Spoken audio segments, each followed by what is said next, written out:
Hello, hello. So, if anybody wonders, yes, just a little bit later today than normal, which is fine, right? Plus, mostly, like, I'm just thinking about, I don't know, shifting things up again. But also, I just have, like, I don't know what it is about streaming a game, but I always am like, man, I've been on this game for like weeks now. I want to finish and move on to something nice. And it's not because I'm not enjoying Talos Principle. It just feels like, you know, if I stick for one game for too long on a stream, I'm just kind of like restless. I don't know how to describe it exactly. But it's just also like the feeling of like I have so many games I want to play and I want to enjoy. While at the same time, like the Talos Principle feels like it's longer just because of my time spending expectancy on it, right? Because like streaming like once a week, it really doesn't feel enough to keep like a game progressing well. Like it's like akin to Saturday morning cartoons. You basically, you know what I need? I just need a recap in front of my stream, basically saying, hey, we did this last time and here's what we're gonna do next time. For myself though, like not retold from me to you, but somebody doing it for me. Be the most idealistic. It'd help out. It'd be terrible. Alright, with that being said, hey, let's jump in. Okay, so we're like 90% of the way there with the story so far. In 24 hours. Ooh. I can tell you, like, the game it's long. Alright, wasn't I like here and then I was like, my brain's not working anymore, so I'm just gonna call it. Which is interesting because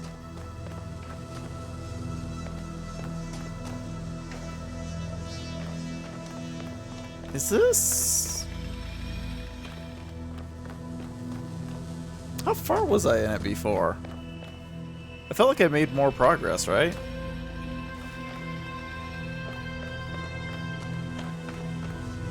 Yeah. So it's like starting me from scratch. Yeah, so enough to get the overlap there, right? And what we want to do is we want to take like the jammer. Oh, right. Take the jammer from here and do it on that one. So that'll clear us up.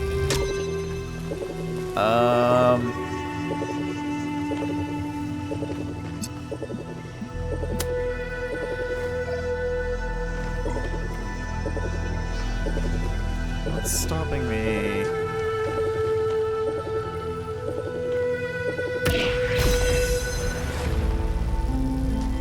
Oh. Well, that's actually pretty nice. That works. Okay, so the problem here is...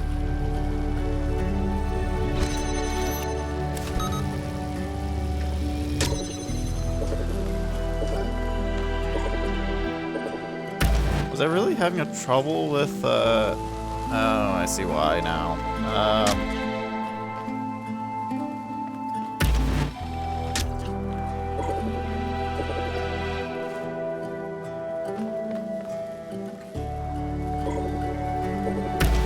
Well, so we kind of need to do this, right? So, like...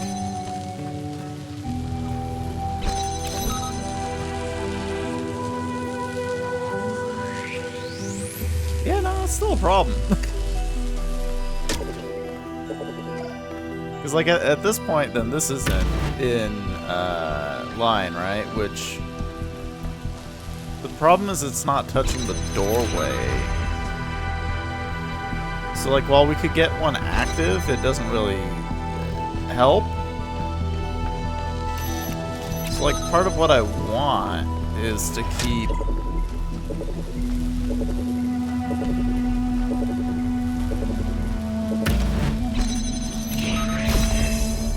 Alright, so that opens that, which is nice. Problem is I just can't get it pulled out.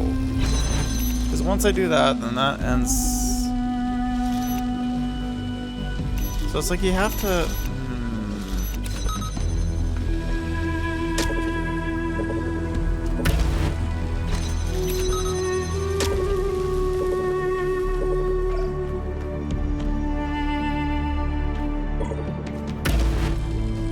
Ooh, is there a way for me to pull in the jammer to this side, actually? Hold on. Can I get both doorways?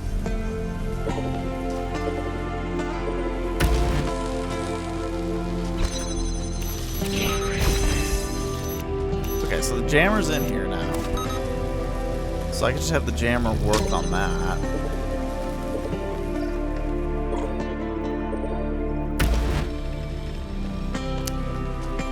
Oh yeah, this is totally where I was running into complications, and then now it just works.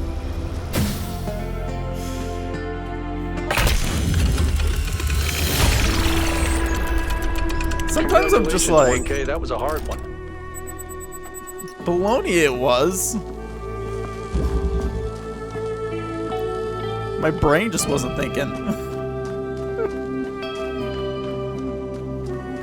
Alright, so there's some question marks over here and stuff like that. I think, yeah, 8's way over there.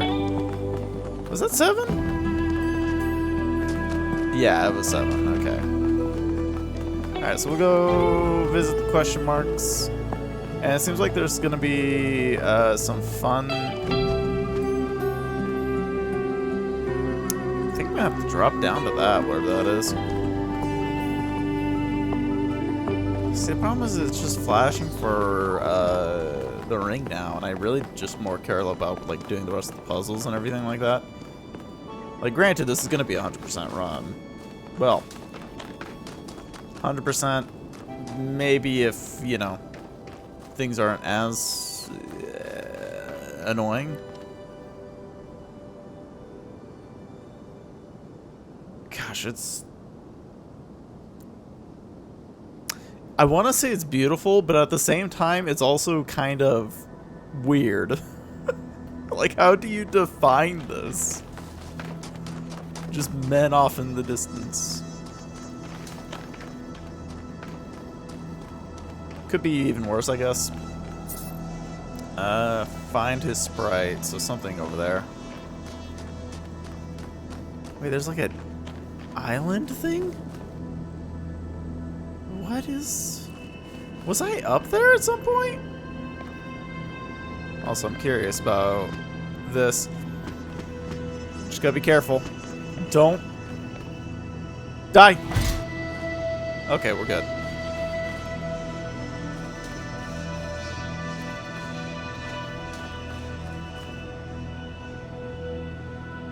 It's almost like the terminal we saw in the previous piece of land. Alright, gotta make sure we Skyrim this as best as possible. And we're in the clear. Alright. I think we go up the hand again? Right, there's that there, which is gonna be interesting. Because we gotta find a metal thing that'll access it. I wonder if it would be kind of like, you know, within a puzzle, using it to open it up, which could technically happen.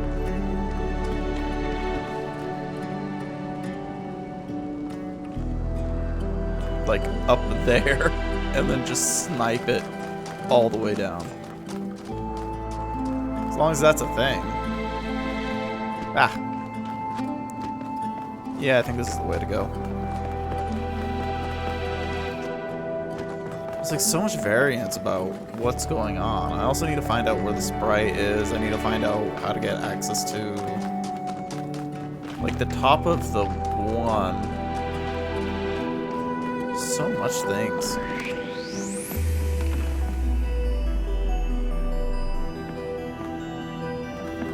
They definitely outdid themselves. Like, I'm looking at this going like, it's freaking gorgeous.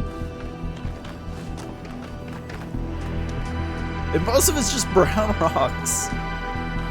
Let's admit, there's some greenery in there, but like...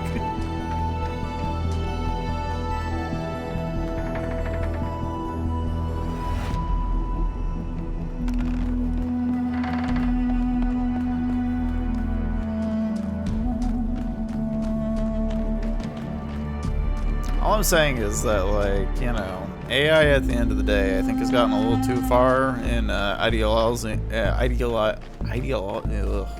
can't speak anyways. And reading's gonna be worse. Worshipping man. We just put it that way. I think that's kind of loose enough in terms and about the same in terminology. Should work out. This place is also confusing because there's two things that are up there and I don't have an idea of how to access. Everything else was just like open plains. Here it's everywhere. Backwards. Okay. Alright, so we got a blue thing there. With a fan. And an activator. And like another cube.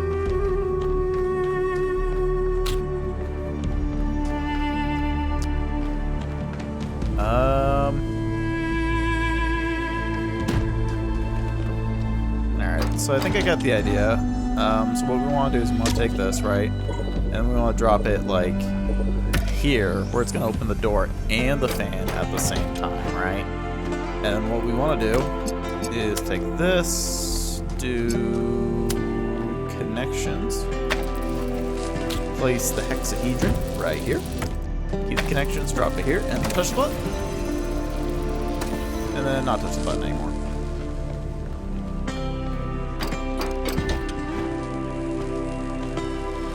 Alright, so keep the connections and right here. Oh, how do we get this out? I didn't think that through.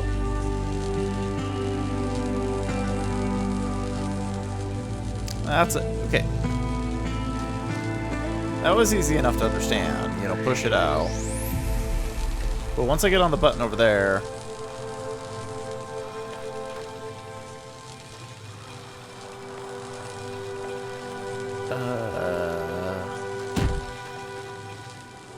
now we got problems.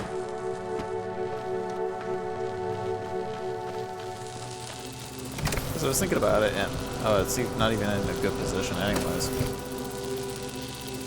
Like, it's not even gonna do anything. Like, I can't even get it out.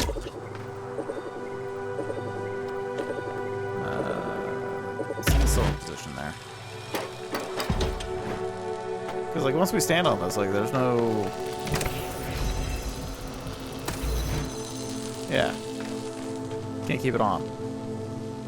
So then how do we get the hexahedron?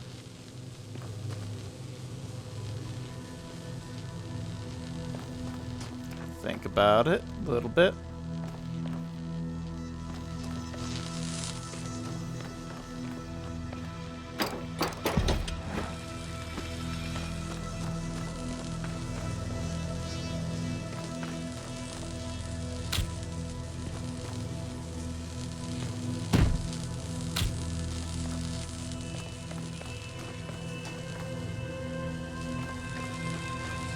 Okay, so this is one of those moments where, like, I understand what the end goal is.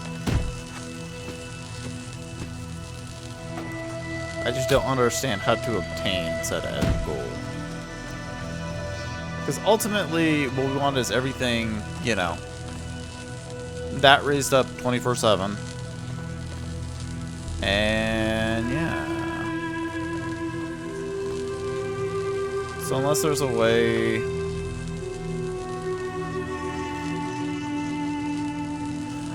Oh.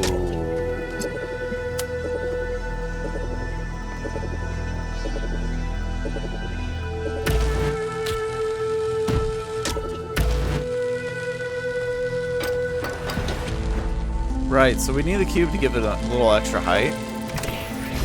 Because otherwise it wouldn't be able to reach it and stay open. And all we want to do is we want to just yoink, hexahedron, pull it out, right? Put that there. Come back in here, grab this. Place it here. And we got it. It's not too bad. See, I like these because it's just like a... Most of the time it's just like a little bit of extra thought, you know. Nothing too much more. Except for, like, you know, late last time where I was like,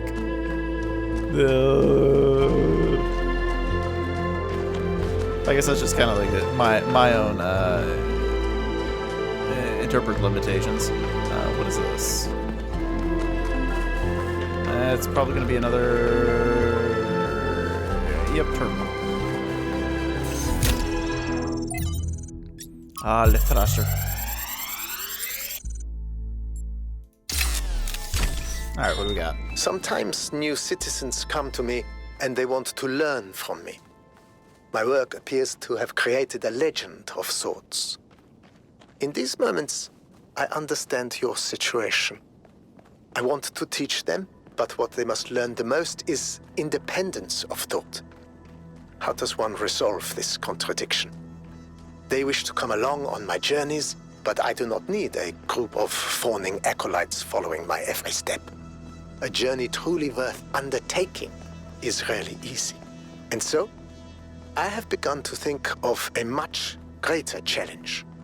A journey that is almost impossible, to the far ends of the world without any mechanized means of transportation. This will be a true act of faith, and they will learn a great deal from it, if we survive. I think that's like one of the most interesting thing that this game is trying to get across is the fact that, like, you know, people of greatness, you know, carve their own path, have their own independence, and the problem is that a lot of people like idolize it, and it kind of becomes problematic just due to the fact that, you know, they don't necessarily think for themselves, right? They go, well, you know, this is a great person, like, they should do all this stuff, right?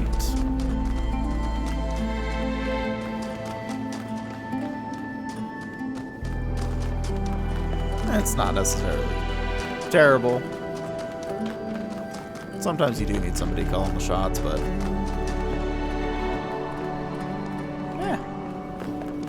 I'm assuming Golden Gate puzzle. Yep. Look at it, we're so close. So close.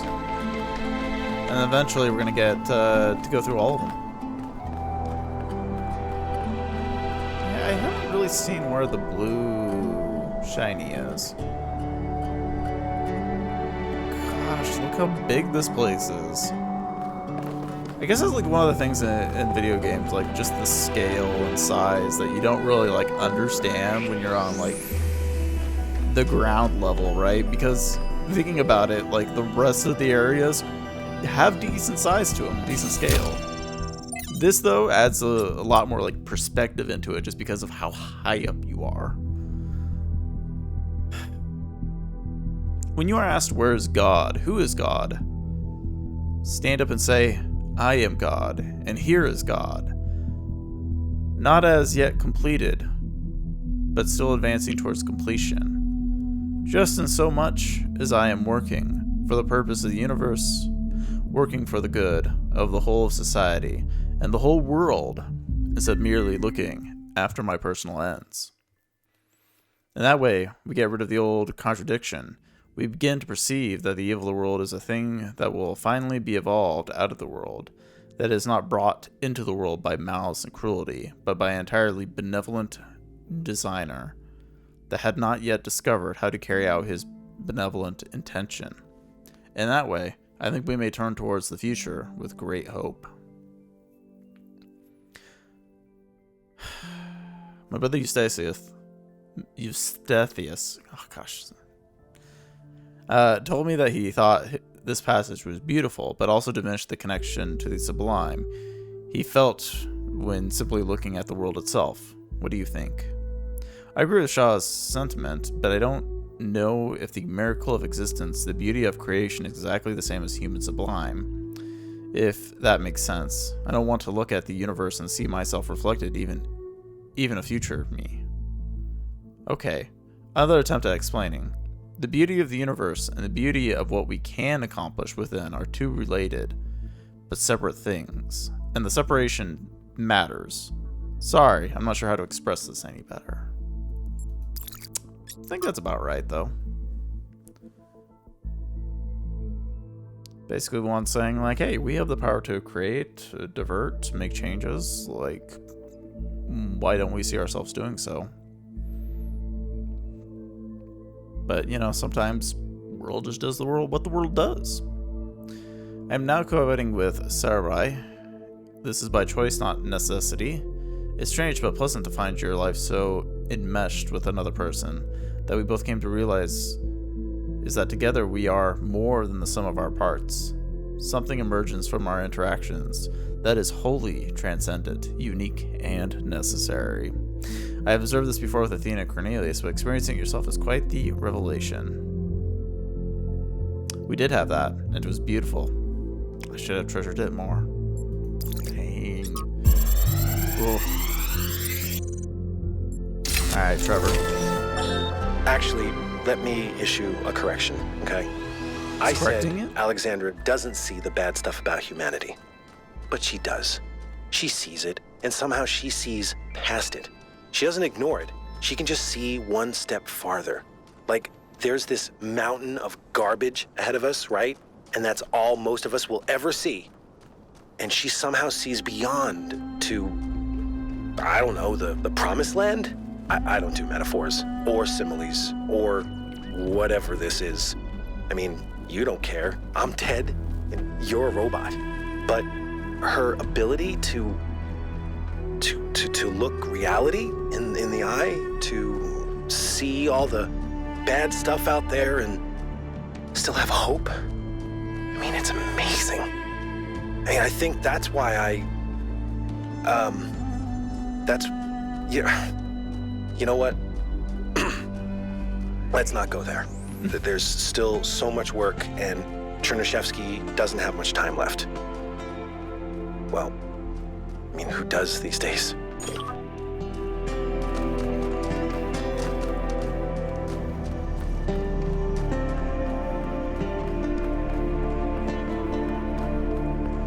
This puzzle's on the back of a man. Well, kind of inside the man. Kind of back, kind of inside. One of those two. Alright. Slide. Oh.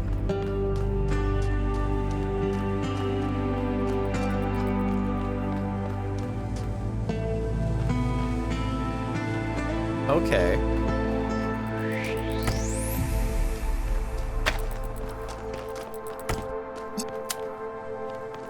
You know, we'll have some fun with this.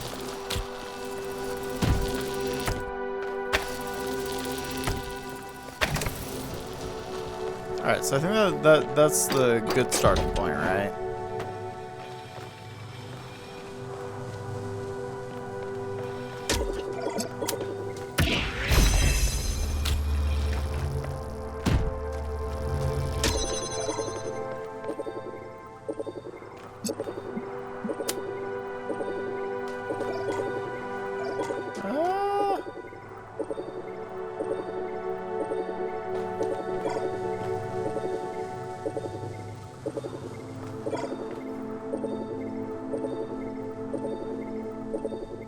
I think I have some problems, because if I put this here...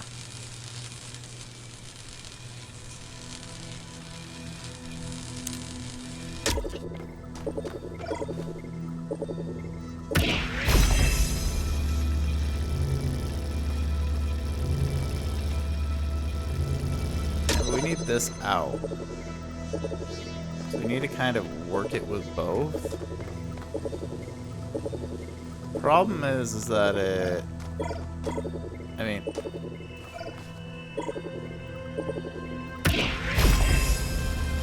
Yeah. That.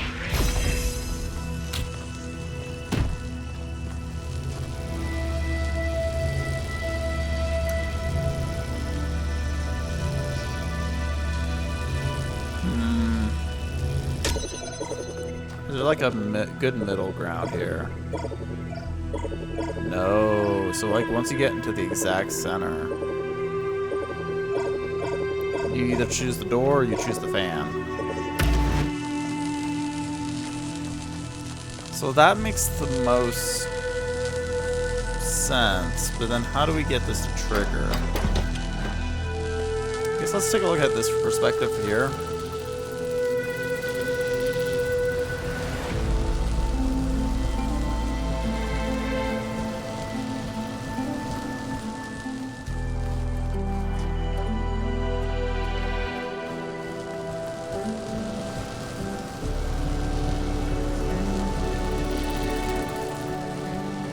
I mean, I was hopeful.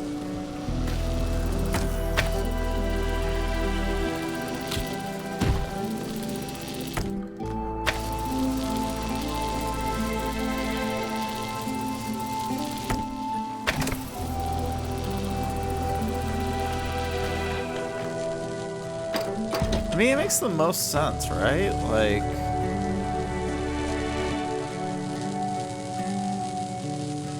The problem is...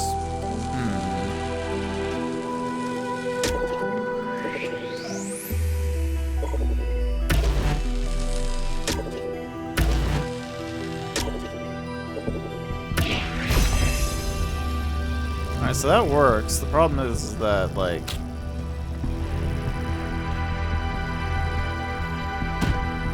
What do you think will happen when I do this? Pushes it back, okay.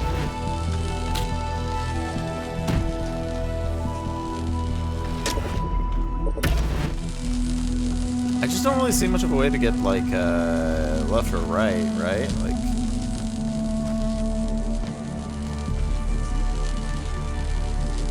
Because, like, I can get the door open there.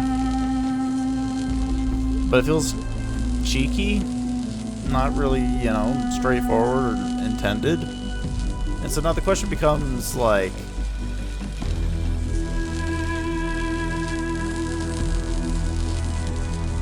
Because it feels like...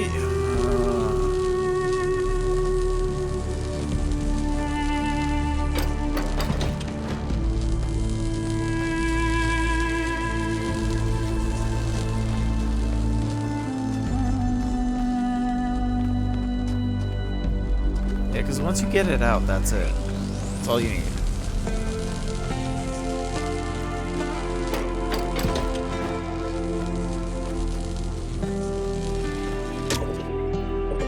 I was thinking maybe you could put it in front, but the problem is, like...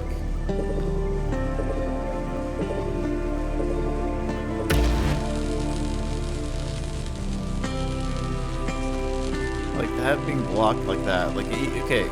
Like, hey, you activate the fan and get through. Yeah.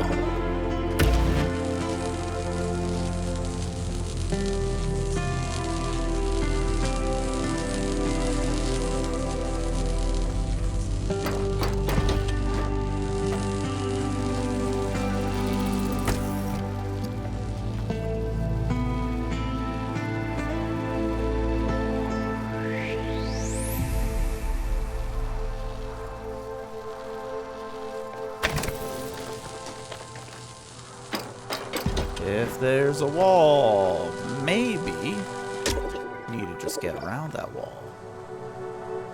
Is there enough?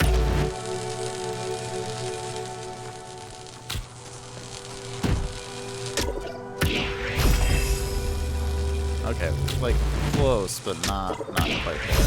There we go. There we go. All right, so we have that. Oh, it's still not in position.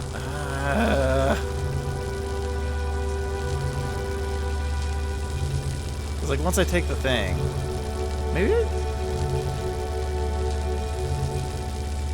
no, but taking the cube out is kind of a terrible idea.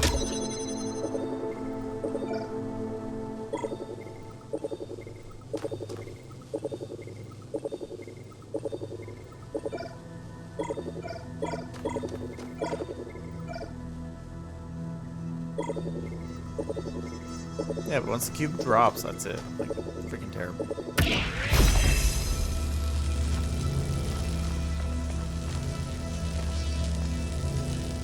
Like...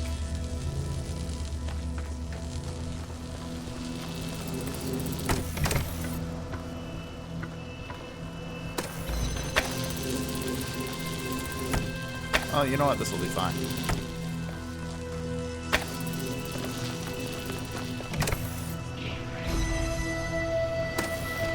Okay.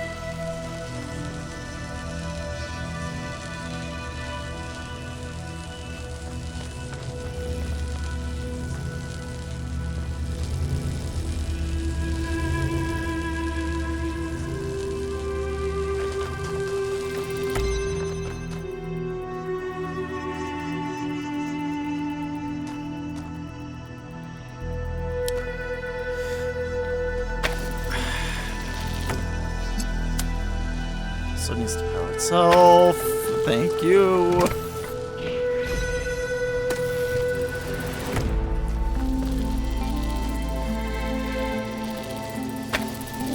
Okay. We have that now. Totally we didn't need to actually take that one, but whatever. Now this is in here with this. This is good. It's really good. I think.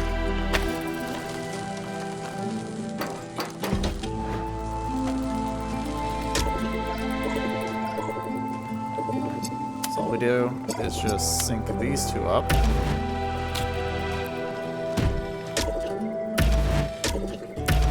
Alright, so they're connected now. Yeah, I think right here would be fine. Now we just climb over, right. And then we activate the button. Whoop. And all we have to do is just take this thing, put it here, and we're done. See? It's not that bad. Okay, now I have questions. Where's the driller? Also, how ridiculously high? Oh my gosh.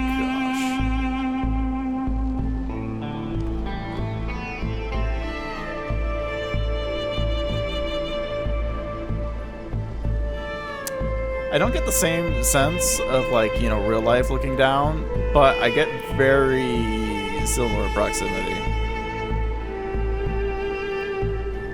It's just like this little bit of waviness where I'm like, you're just one step close. Like, it's dangerous, man. You fall down, end of the line.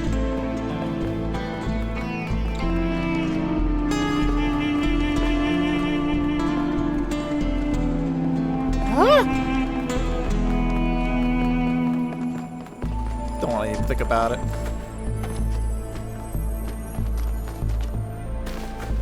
This wasn't even like...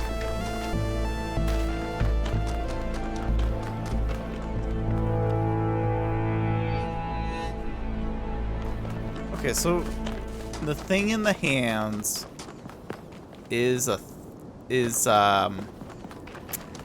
a puzzle. That's the Golden Gate puzzle, right? So like I can't technically do any. Can we get out of here? My bad for falling in between the fingers.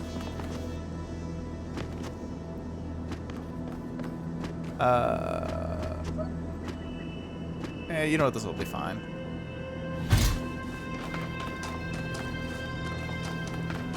Okay, so his thing points in this direction. I have a feeling it's going to be interesting trying to figure out the two puzzles. The two star ones. More or less just because this area is like so dense. So even finding like the blue flame is going to be a bit tricky. Not to mention the fact that the laser puzzle is going to be absolutely curious.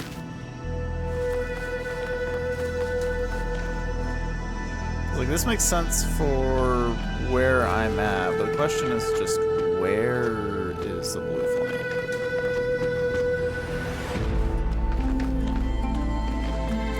And then how much of this is going to be me, like, jumping into something, going like, aha!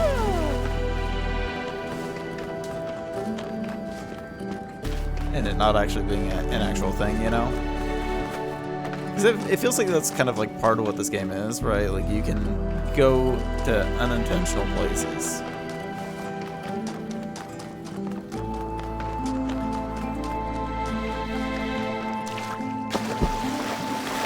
Granted, I have no clue where even the starting point is.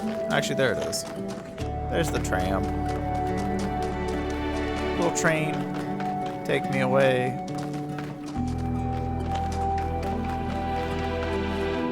I mean, technically we could go across and see if we can find out where the, if maybe the blue flames over that way. Yeah, might as well. I actually go inside though. I really don't like that as an opening move. No, I definitely don't like that. Okay, all of these kind of stink. That kind of works. Yeah. Hopefully this is it. It's close, but not quite.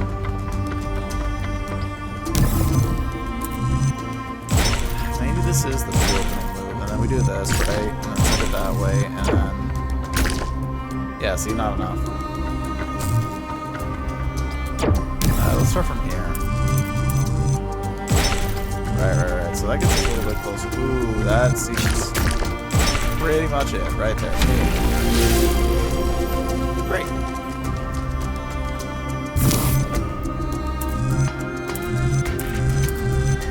Alright, so let's just go with like the philosophy that the first one you played is like the most idealistic. Yeah, okay, that's terrible. Yeah.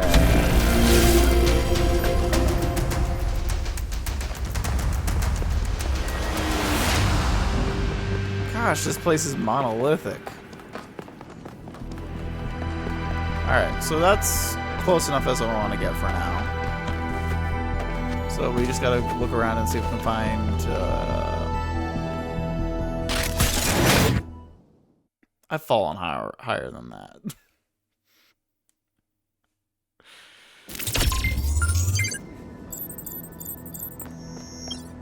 Okay. So the idea I get is that it's not around here, like there's nothing. And who knows if like me going inside there's gonna start like a story beat and stuff like that. It's possible. Ooh, what's this? Oh, it's just like a little alcove cut between the two sides. I don't know. Like, some of the design in this game is, like, fairly realistic to the point where it's like, you know, I could see people doing that, right? You know, you want to cut away from, like, one side of the steps to the other. Make a hole in it. Yeah, why is there, like, this, like, little alcove section here? But then, like, on the other side, it's just death. Alright, so there's nothing here.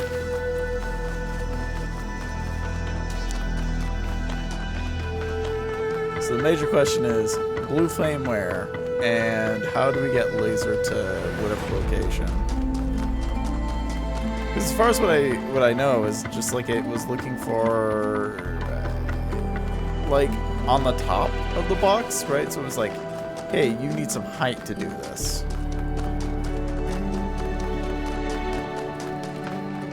And then there's like the whole entire thing with the metal wall, which probably needs to be accounted for somehow. So then the question is like, okay, how do we use a drill and get the drill to work through the thing?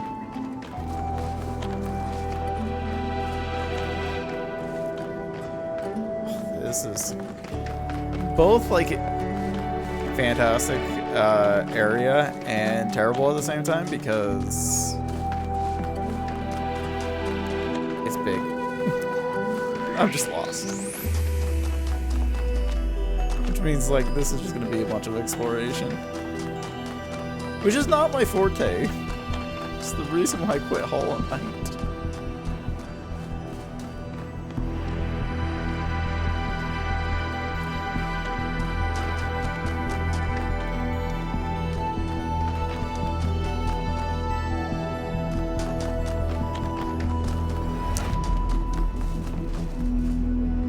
Alright, like everything was like seeming so fine when we like went through this part last time, because it was like, yeah, seems alright.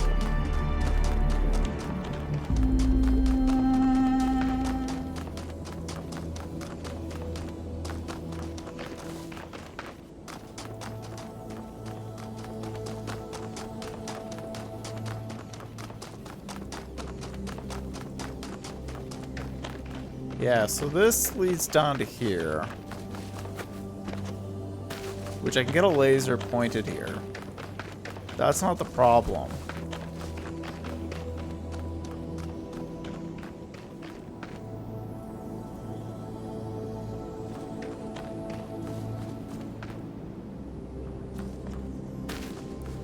Yeah, I was assuming like the lady's box at the top. The question is, how do I get to the top, like, to confirm what the box is and what the color is? So maybe I can just, you know... It seems like it's, yeah, it's conspiring against me. It's not working out.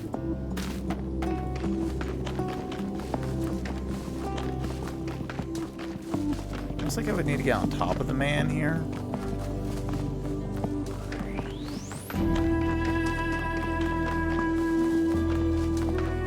But I can only get behind his elbow.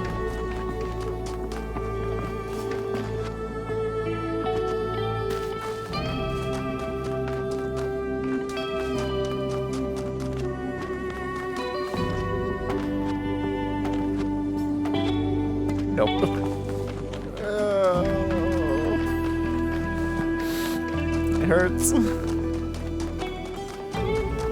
Get me out of here. Who am I kidding? I'm doing this to myself. More or less just because I'll figure it out. I enjoy puzzles until like the point where they just become frustrating, though. Like that's kind of one of the key things.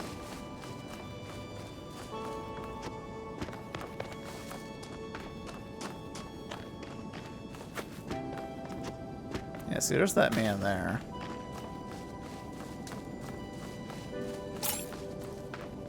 I mean, I've already inspected it before, but I guess why not inspect it again? This doesn't make any sense. They made this so convoluted.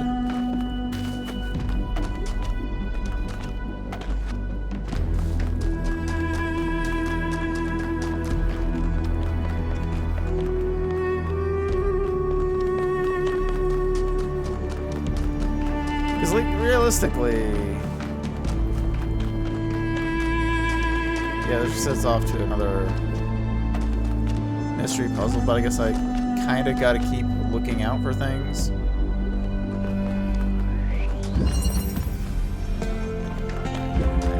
doesn't really do much for me. Nothing. Nothing at all. It's a pinnacle of, like...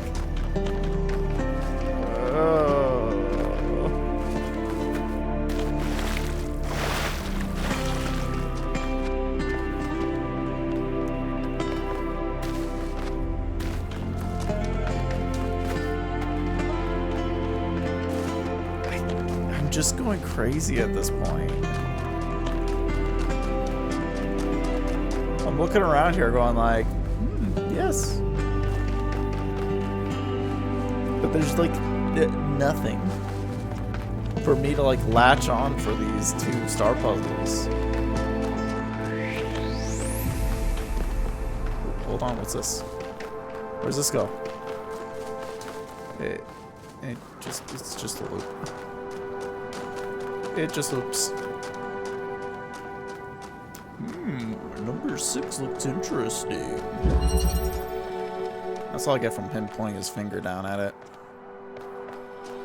It wasn't a bad puzzle, but like, it doesn't look like one that'll actually help me. Because if you think about it, like, around here is where I should have like a... Come on. Come on. I'm just gonna get stuck doing this. Get me out. Yeah, because out here's the metal wall.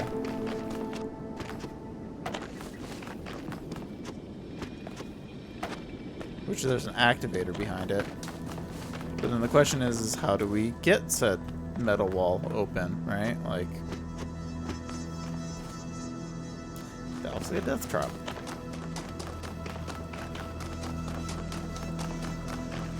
So now I gotta scour like everywhere. Ooh, hold on. You can go underneath the man's armpit. And that's as far as we can go.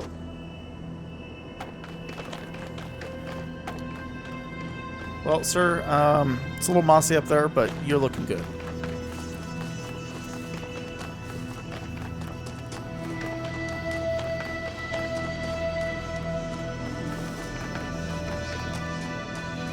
Right, so we've made an entire loop now, or at least close to one. Going down that way, so I guess we gotta go up. Still don't understand it.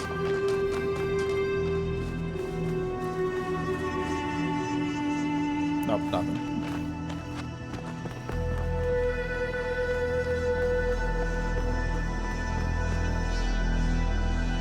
Yeah, just a tree.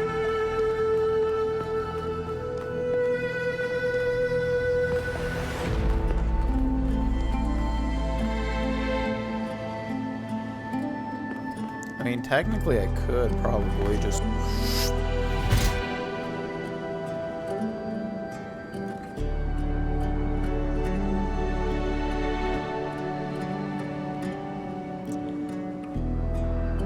Help, my robotic legs can't get me out of this.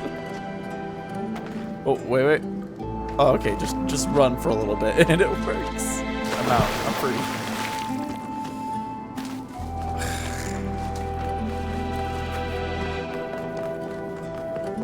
Like I say, I don't even remember that many puzzles with like the ability to drill, and realistically, there's not in like a good position anyways for that.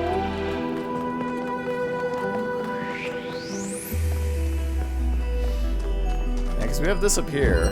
This is the one we just did, closed off, and no drill. And like if you get one here. Like, you could do it.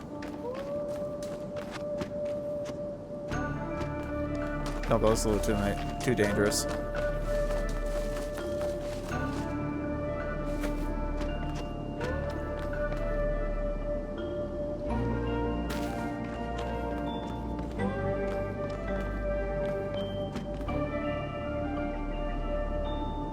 Nothing.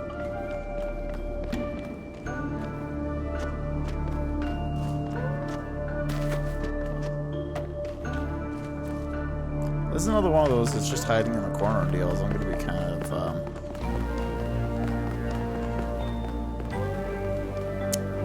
you know what? No words. Yeah, you can still kind of see it from here. Maybe we can climb on this man's back. No, it's a little too slippery.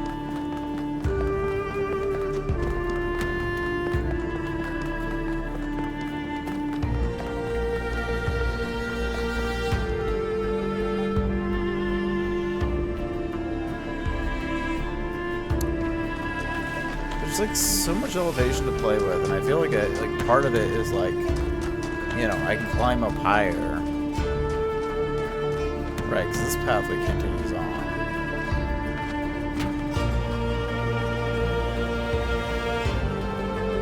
It's almost like it's that man's back right there. I don't think I can get that. Wait, does it get that high?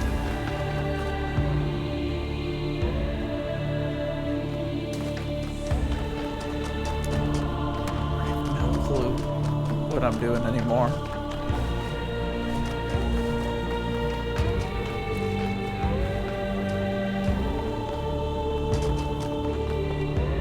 Oh yeah, this just leads to this puzzle.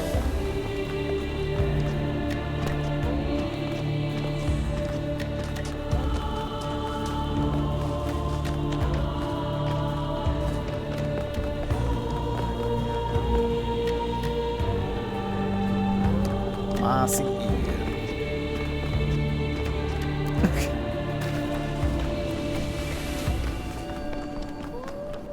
I am stumped.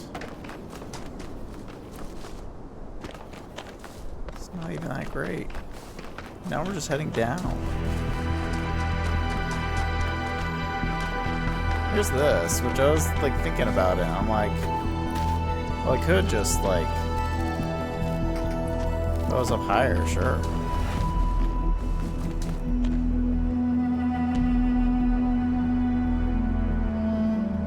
Okay, see, that's where the tram is. It's like puzzle number 1. Then over to the right more, we should be able to see the other statue and see like what's at the top. I don't see it ever being like a green, because we don't have any things.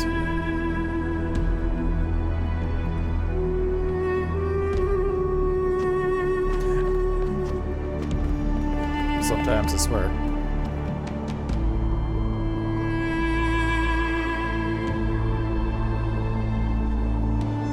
Was it that man?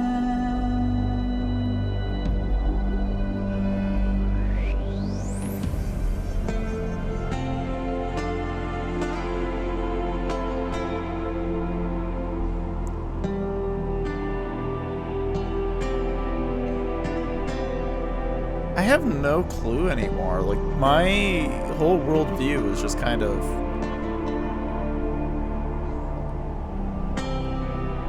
Well, so it looks like that guy, right? Like, that's... Or is it that guy? Whose one do I just go outside of the... That's legs. I don't need legs.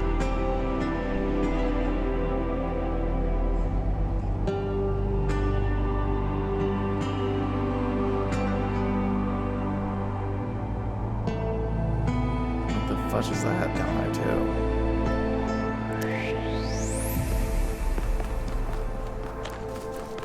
I think this is the first time I've ever gotten completely lost.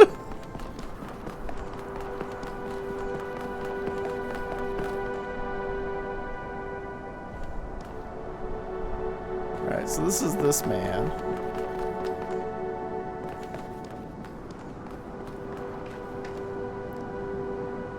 It's an X and an I, doesn't mean anything. It's just branches.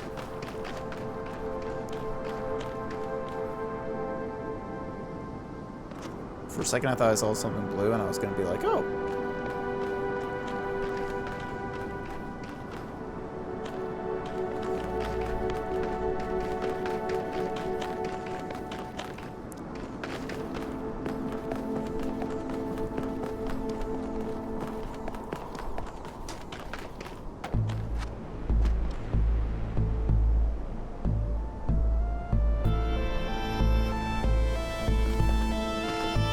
I swear, like, throw me a bone or something, game.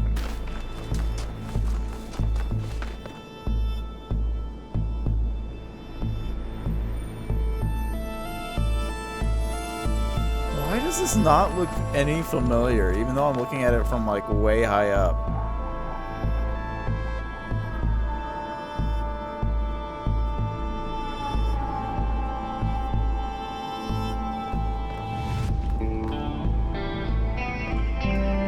Star. Okay, yeah. There's the star puzzle. That's what. Oh, it's this man. I'm on the opposite side of this man. Okay.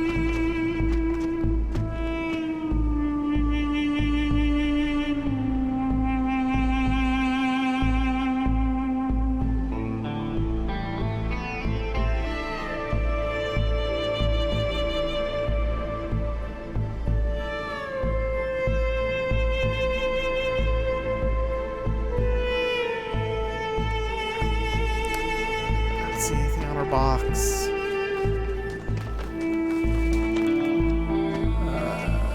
not in here, not in here. What am I doing?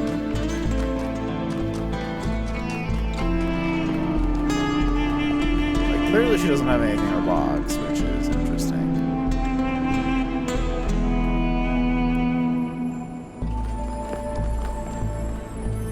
And it's like, I know that, like, there's nothing that should be possible on the golden puzzle here, because the golden puzzle requires the stars. So I need to complete the stars to get the golden puzzle. Even though the star is, like, the most realistically greatest place to have something that would affect the metal door, or, you know, possibly snipe things from far away locations. Also, this guy's got it on his head for, like, one of the hint things. Which then means, like, okay, can I get up higher then? But then I don't really see kind of like a good pathway, right? Unless I, like, you know, finagle something. But that's the...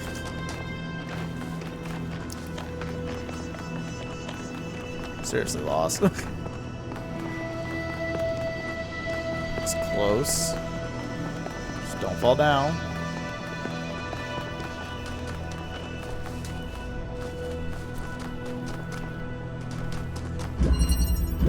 Right, this doesn't have a drilling component.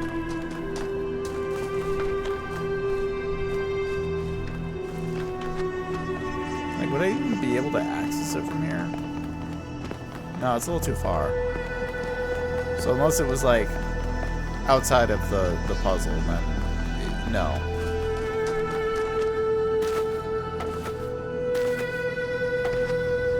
Well, I mean, yes, but no.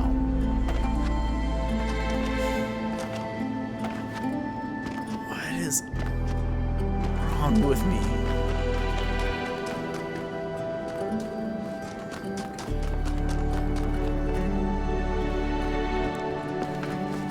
This just leads back to there.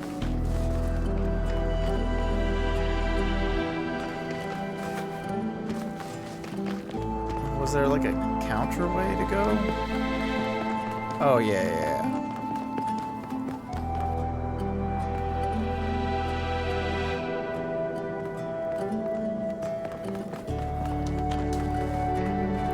I love how, like, that stands out like a sore thumb, right? Like...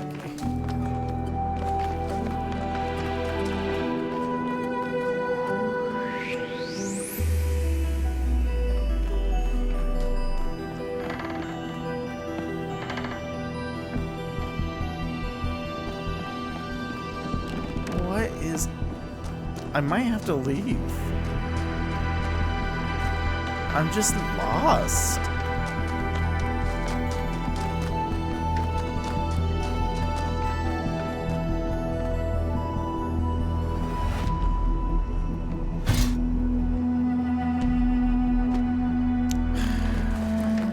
Back up.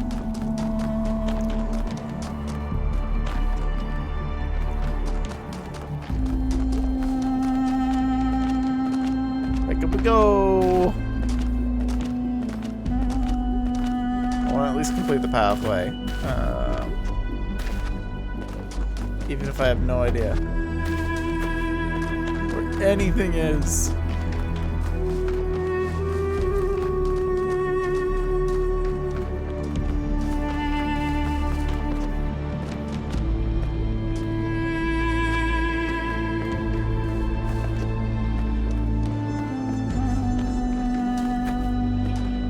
Know what you're thinking. If you get stuck, how are you gonna get out? We can reload checkpoints, that's fine. But only if I can get in. Can't even see anything behind it too, which stinks.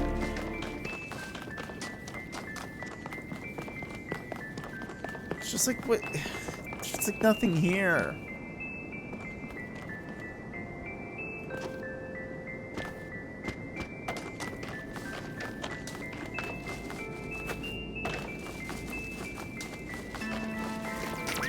Oh, hey, thanks for that. Just a little tiny flame.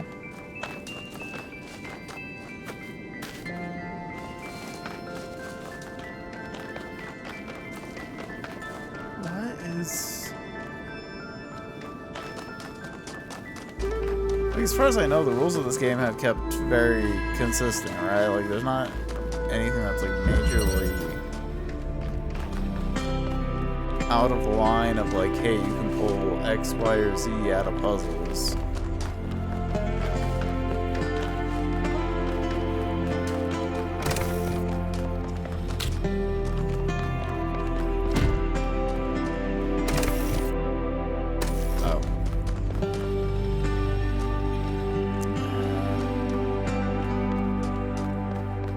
See anything up there that'd be worth it to,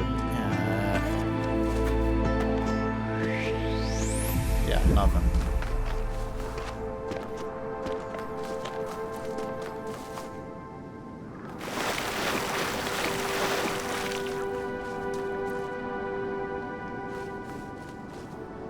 It's like a tiny blue stripe for like 2 seconds.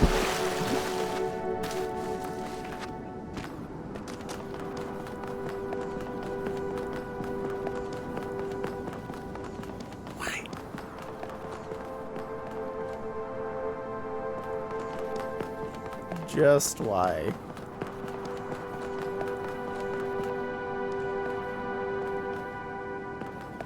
I can never think I could be this blind.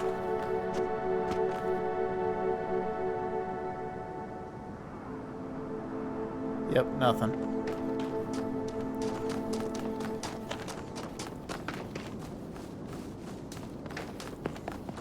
Like, this is not the game that gives me the sense of like, oh yeah, just, you know, parkour to random places and you'll find things, right? Like, I don't really get that impression from the game, so it's really weird to have like a portion where things are not as findable. Like, granted, that's fine, but just like, you know, throw me a bone or something. Like, come on, just be like, hey, it's dazzling blue over here.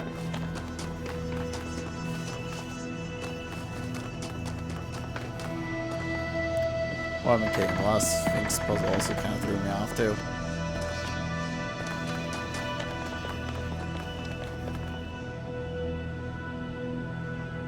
Yeah, there's just a fan there.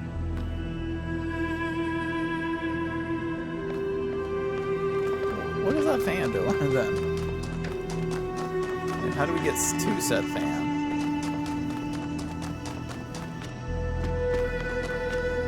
Okay, so like this, if we fell down here.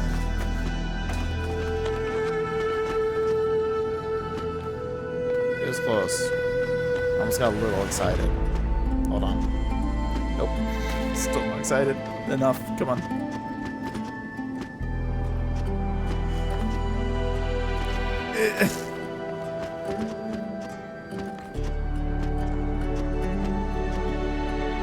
Wait, it just seems like you walk up there. Well, not really, actually.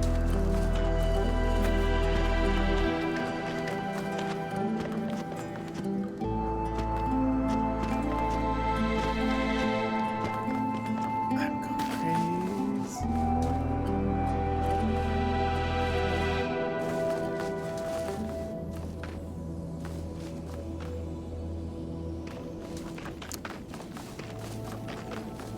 Wait a minute. I walked up there.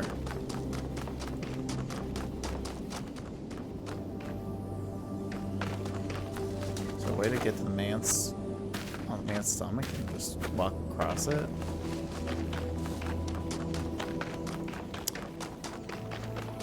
There it is. You can go up his hand. Actually, I'm kind of curious, since this is the left side. I don't really take too much, like... It's nothing. There's nothing here.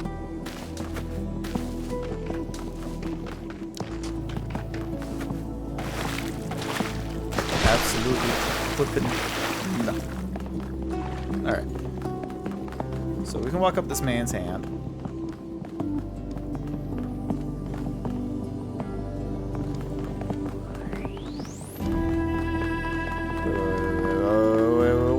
Wait. Okay, so like this is why I just wasn't under the impression I could do anything, because like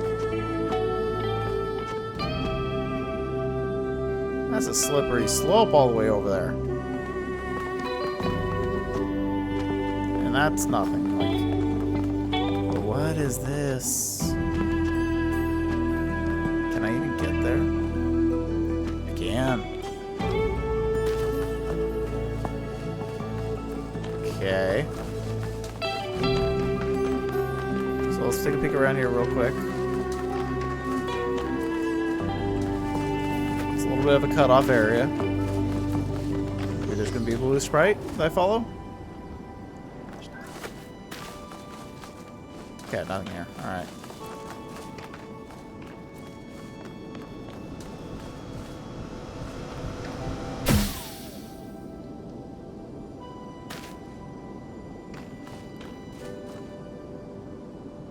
How do you get to him?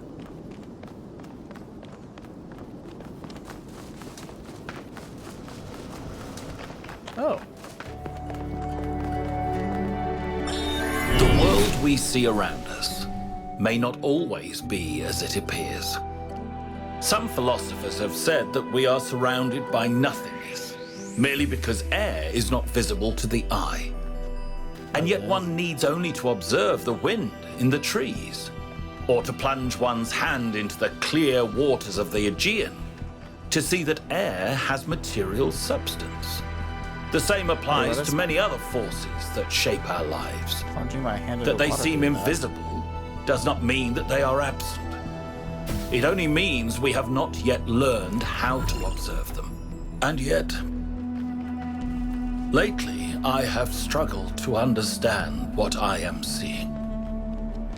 This strange, insubstantial island. These machine men. This woman with a fierce voice like an Amazon. Who are they? How did I get here? Alright, well, it seems like we're gonna be in insane parkour territory. Okay, well. Let's go figure out how to get over to that location. I mean, it seems like it's fairly open, but like, I don't know. Like, every time I look at it from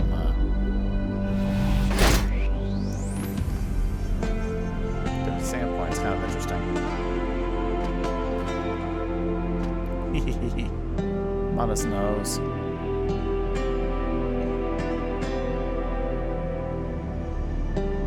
Yeah, am I just blind and I just never saw that before? Or like... I'll break a few of my mechanical legs here getting in there.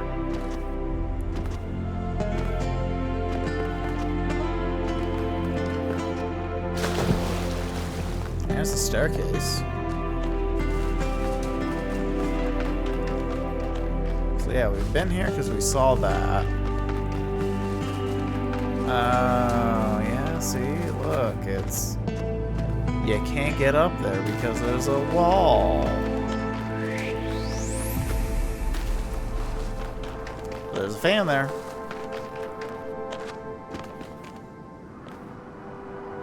Yeah, so that's like puzzle what, number one? Yeah.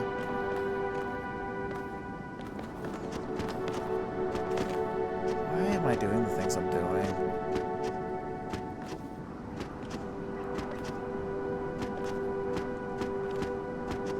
Just need a foothold somewhere.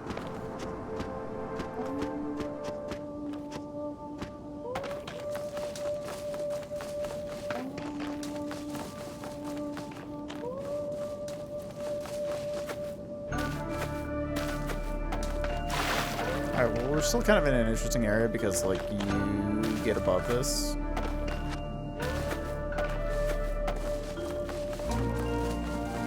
Found it. Still doesn't smell like the other one, though. Oh, that's where it is. Okay. Well, since we're here, we might as well chase the spray, and if it doesn't relate to the fan at all.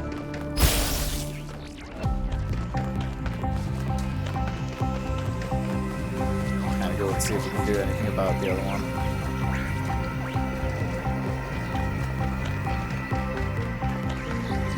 Yeah, it's related. I hope. Alright, just try to look where it's going. Fan time.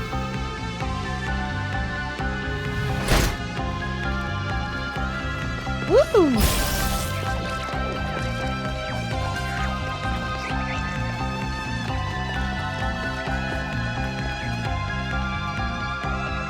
Just gotta do these things where it's like, go off the path. Granted, I always wanted to be up here for like a second. Actually, probably should pay attention to where the thing's going. Don't leave it behind.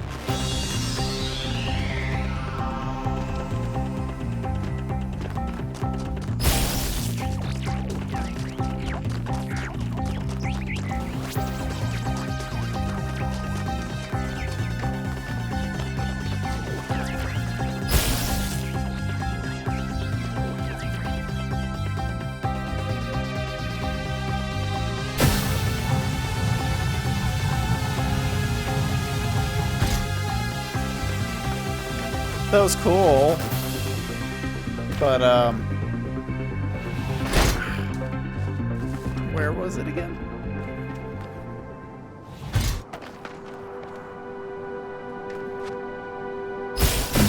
There we go, got it.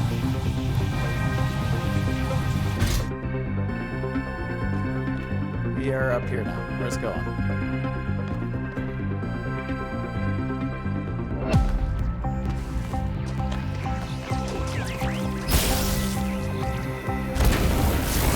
Beautiful. Anyways. Yay! To create, to understand, and to transform, these are the greatest acts of humankind.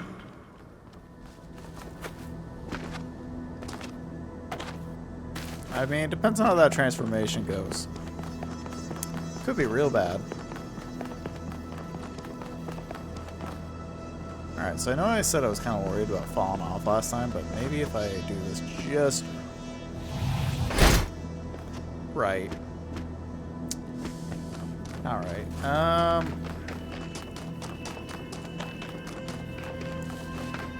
okay, so hear me out.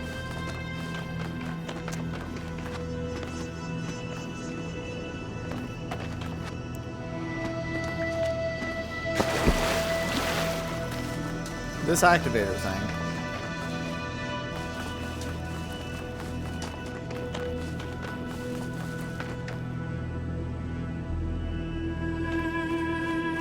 Why?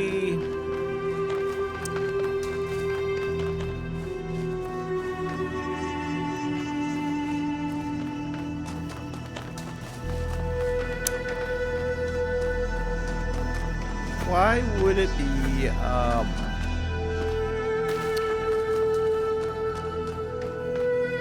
difficult to find the mine, right?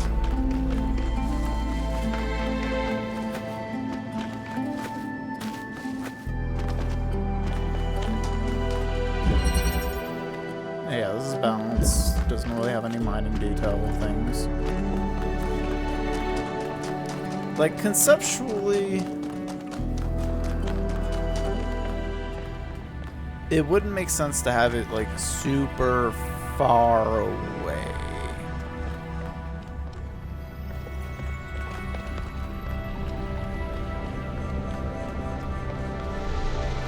Because at that point, you're just a jerk, right? Like, oh, obtuse. Not even sure why I gave that voice there, but you know, it's there.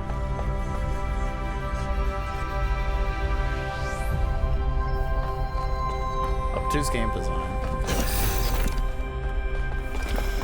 Alright, this thing.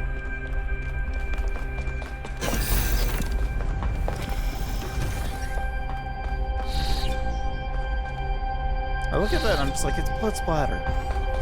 Something died here. Wait, this continues on.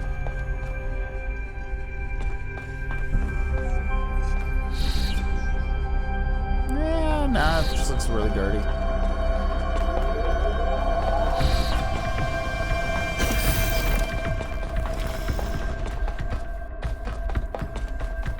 I'm like really paying attention hard.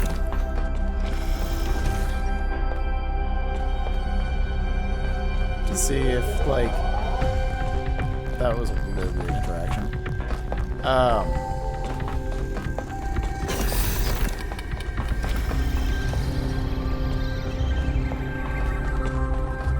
Yeah, just to see if there's like any detail, anything sticking out like a sore thumb. Like, hey, I'm a mining device right here. You missed me the first time you looked through here.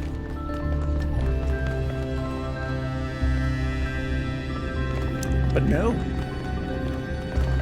Not one bit.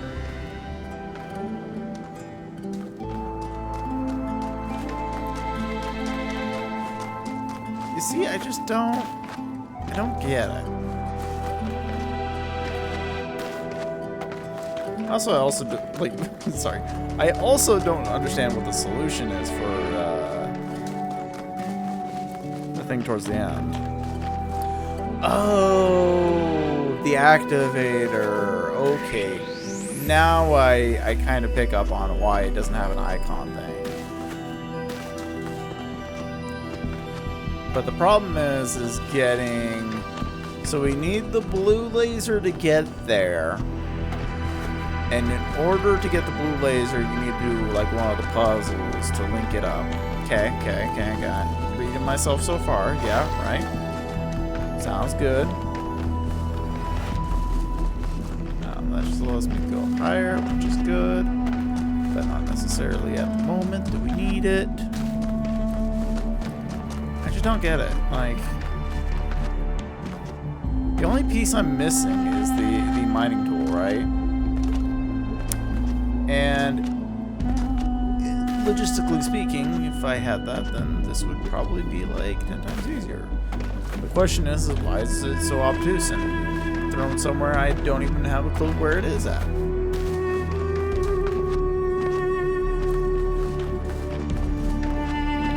And realistically, though, there's no puzzles that has one that's close enough that makes sense. Right?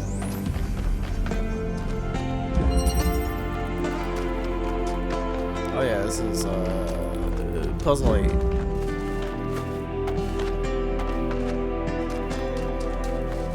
So like, where?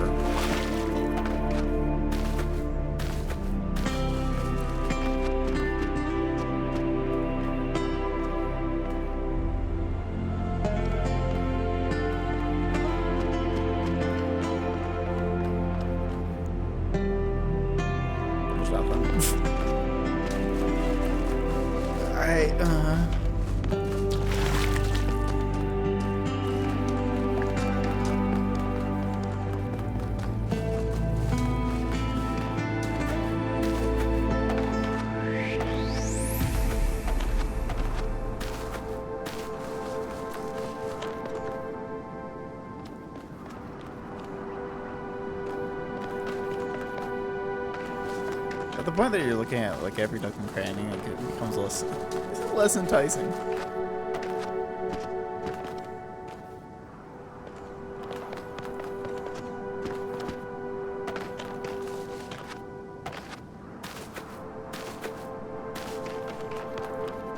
Right, so that just takes me down.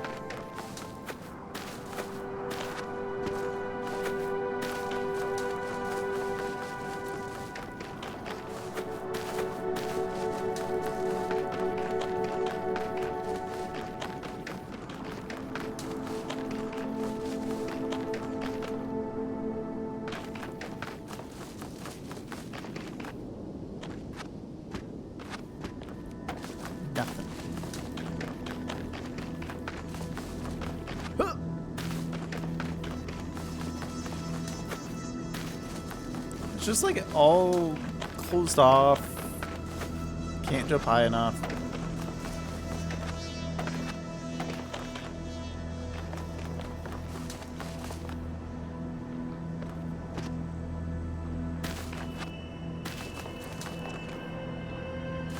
Like, the only thing I could do now is just, like, listen out to see if I hear, like, the motors whirring. I think that's about, like, the best I can do.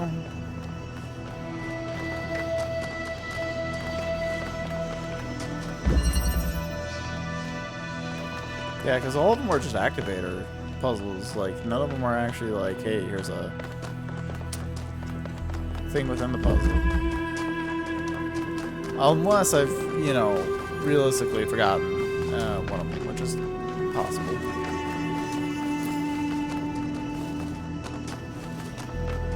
But at the same time, nothing's close enough in order to unlock the thing.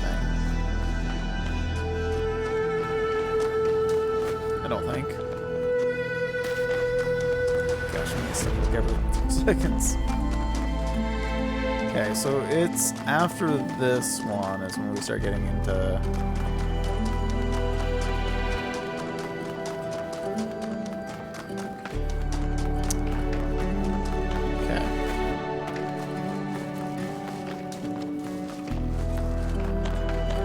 Let's go check over here just to make sure that we're... Maybe it's like, oh hey, you'll need this, and it's just right here, and I just missed it somehow.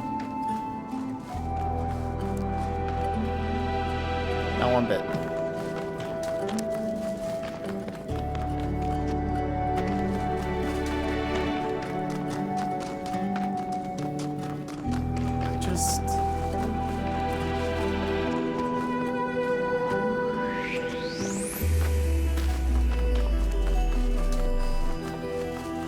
It's like the pieces are here. I know what to do. I just don't know where the final bit is. It's frustrating. Where's the... Okay, yeah, the line's still there.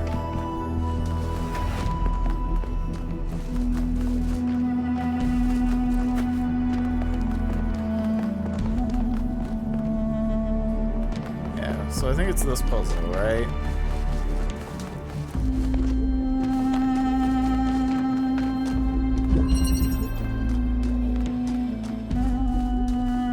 Was it? Oh yeah.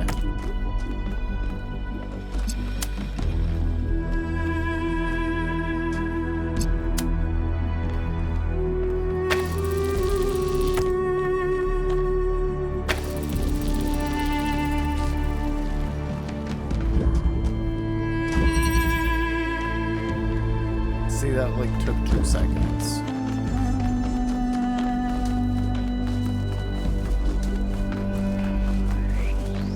But now, I need to find a drilling contraption.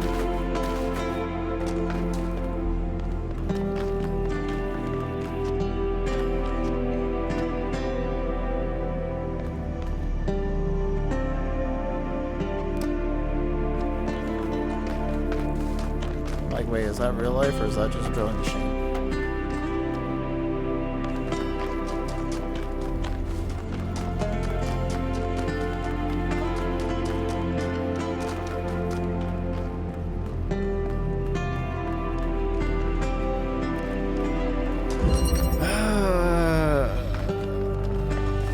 Let's see here, we did this before. It's got combining thing, doesn't really matter.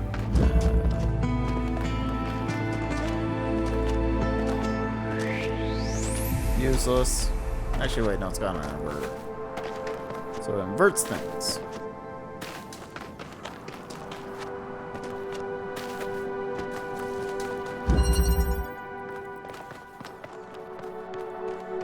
That's your activation.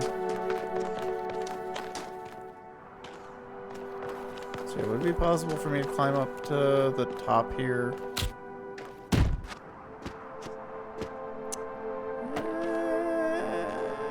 Kind of, but also not really. Because this game doesn't really have, like, you know, stacking like certain games do, where like you could just like nudge the block like, you know, until like a one little tiny pixel is covering it, and then you walk across. You know, games that just don't have physics. Those are fun games.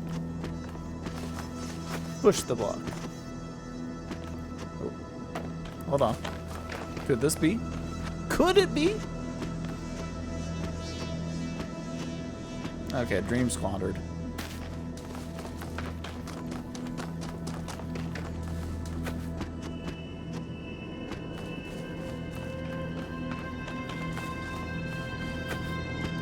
I mean, realistically, how close do I have to be before I hear, like, ringing?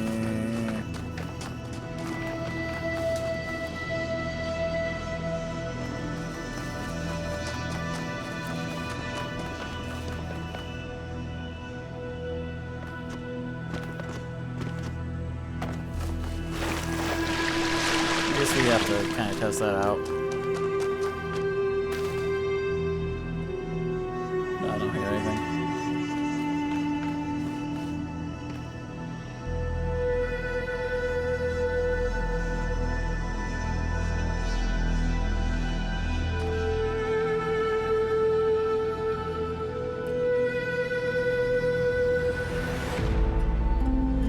That flipping close? Oh no. I was hoping even if I was blind, I'd be able to hear it. But yeesh.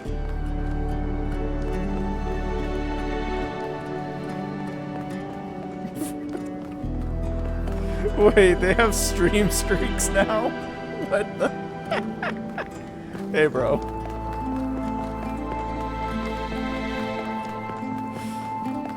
Oh.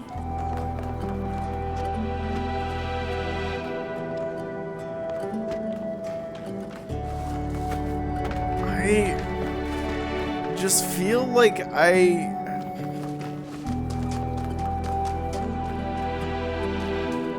could carry on, right? Just leave. Do something. But why?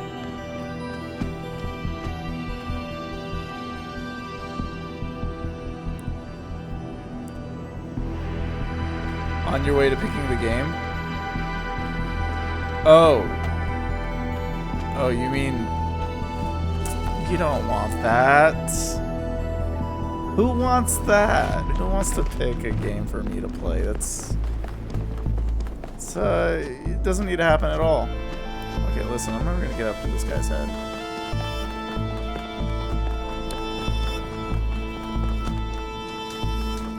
Nobody wants it. It's all a terrible idea.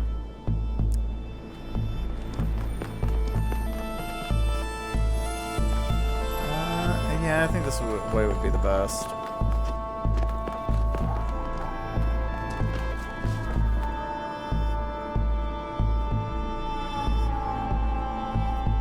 Yeah, look, I feel like I need to get to the backside of that mountain somehow. And then I'll find out what I need, but the problem is like getting there, right? I mean, this is the updraft area.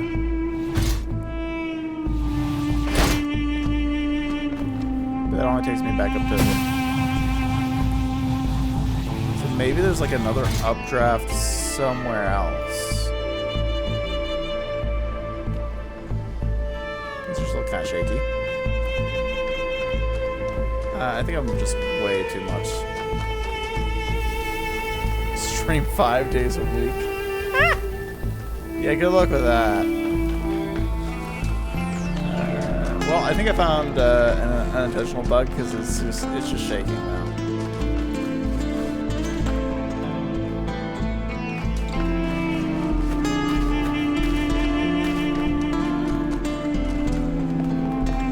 Like for the most part, like it's really bad. I don't know. 5 days a week would be a bit much. Maybe 2. That's like a 200% increase from what I do now.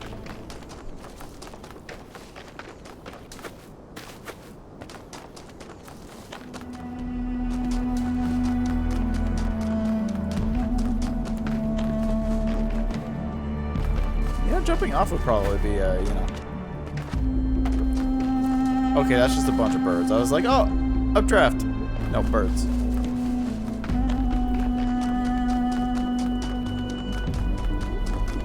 Also, even at like 350, I think like half a mil still will take people a very long time to do. Which is specifically why I do it, because realistically, I don't want to play the game that everybody's going to be shoving down my throat for it.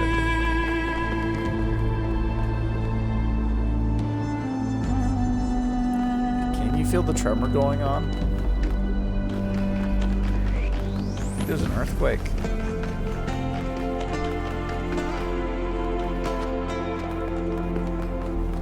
I mean, realistically, if I fell off far enough, it should be fine.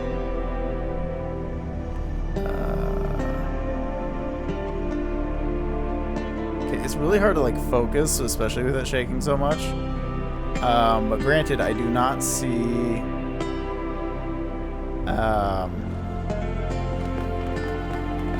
any driller.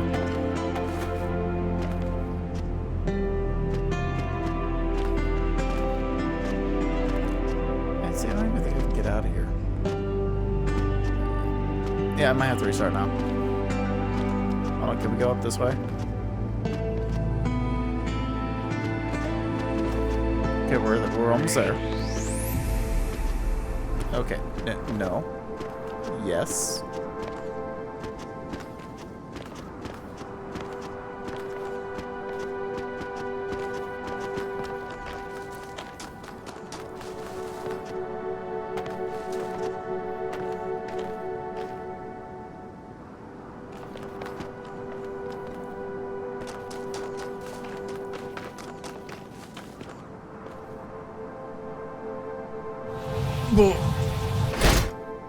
Okay, is that gonna stop the shaking at least? It is, okay, good.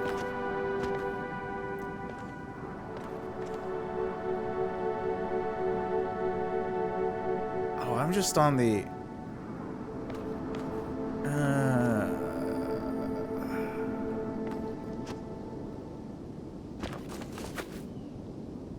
that just puts me here.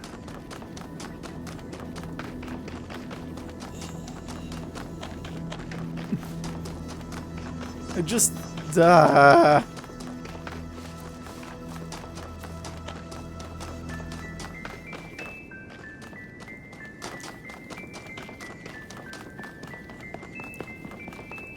where is the driller?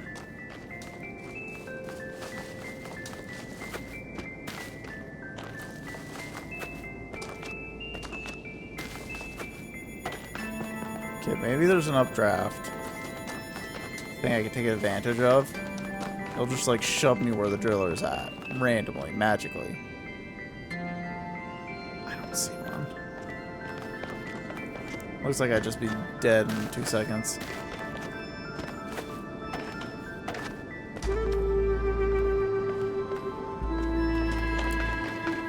Yep, no updraft.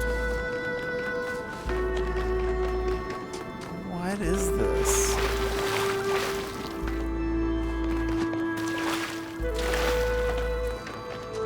Like,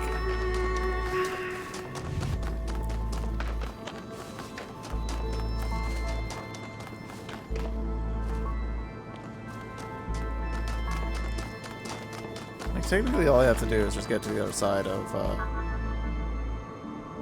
yeah, there's no leaves or anything like that blowing up, so kind of pointless. I still just don't get it. That looks like it'd be about the spot, right? So I guess the question is like,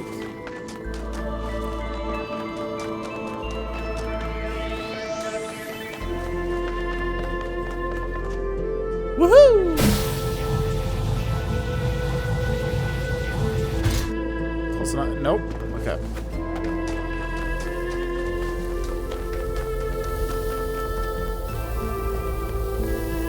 Oh, but I can hear the fire roaring from him, huh? From Prometheus.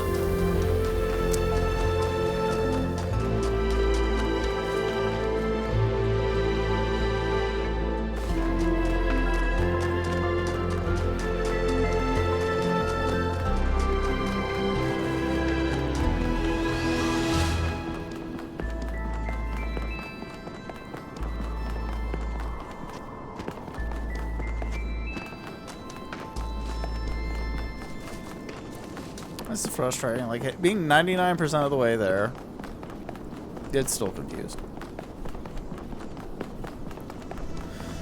Okay, let's see. We had fans on the other side. We took care of that, and that got me up to, like, this position here where that statue is. I was gonna say man, but technically it's a loose definition of man. Those are birds. Ignore the birds.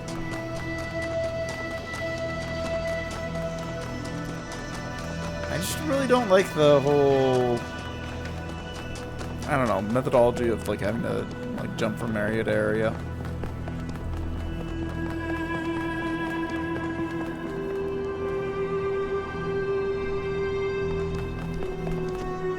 So like, I don't even think the drill that I'm looking for is in plain sight. If it is, then oh gosh.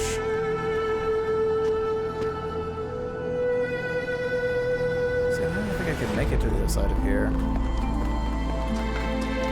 Once we get down to here, like there's really nothing for me to like scrape my way around. So it's kind of gotta be here.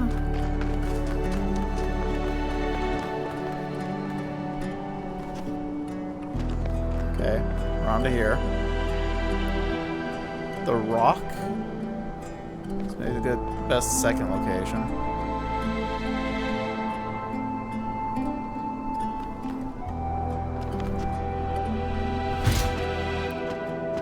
Okay, well we're a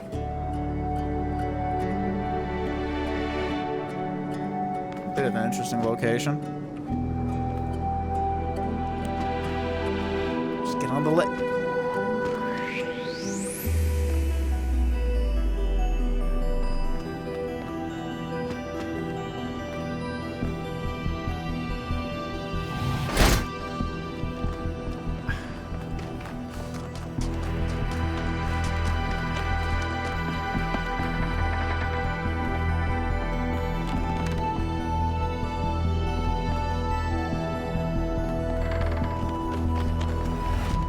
Frustrated at this point.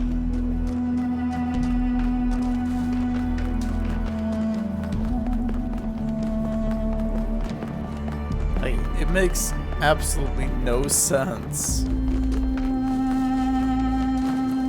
for you to make it this obtuse.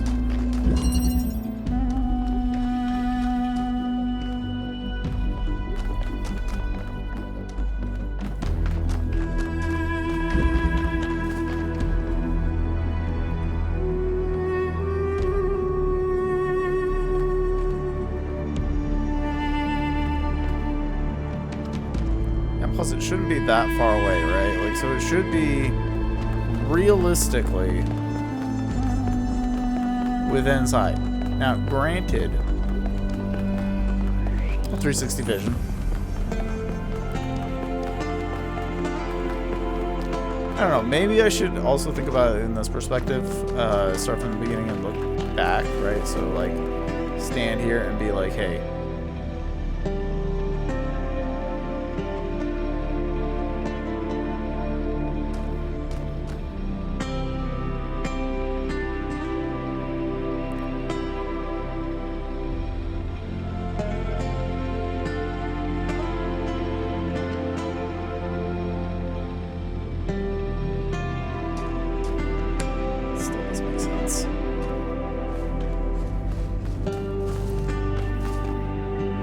Problem is if it's outside of a puzzle, like you can just pick up and move stuff everywhere, so, like, what difference does it make?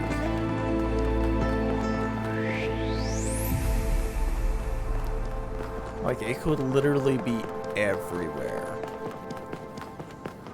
And by everywhere, I mean anywhere. And by anywhere, I mean literally everywhere.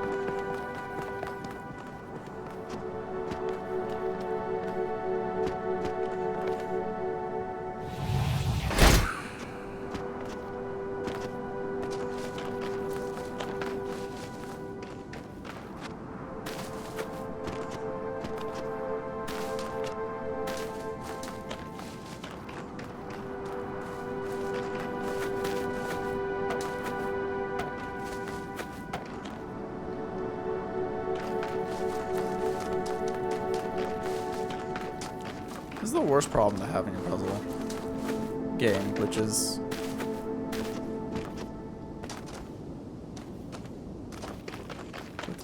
what bunch am I even supposed to look?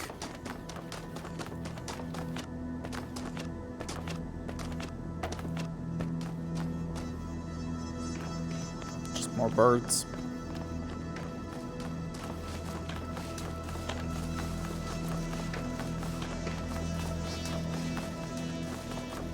I am gonna go insane.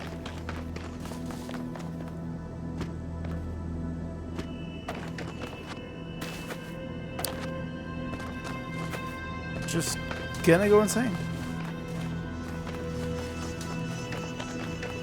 Makes me frustrated that it's not even obvious where it's at.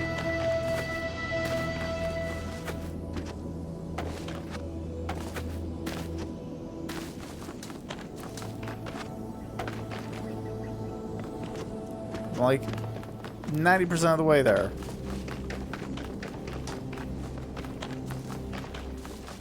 And the problem is, no drilling machine.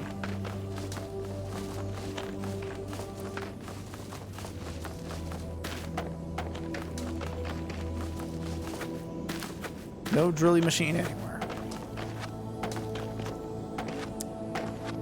Gosh darn it.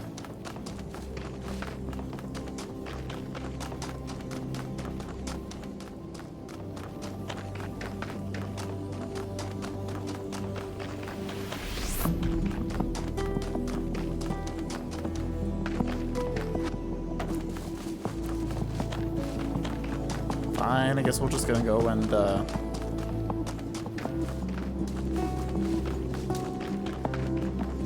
do the thing, teleporter.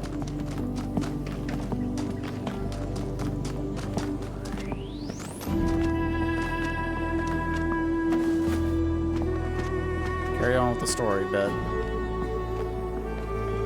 While still trying to heavily look for it just in case I find it along the way.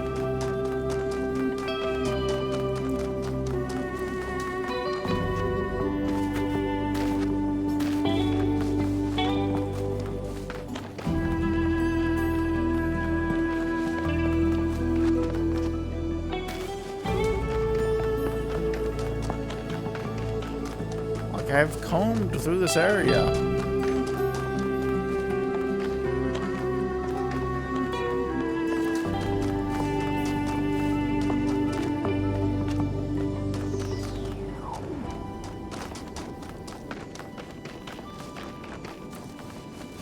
For every little bit. And nothing.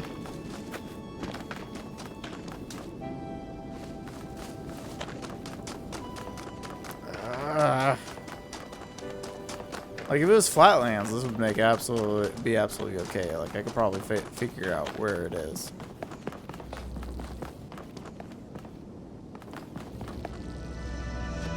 That's just that giving a little bit of a hum and buzz.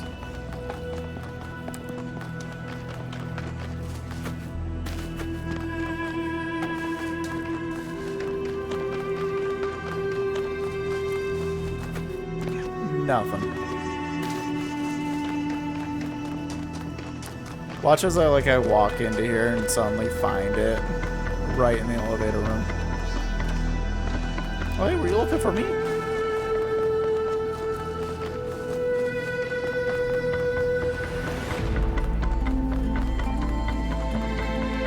Absolutely furious.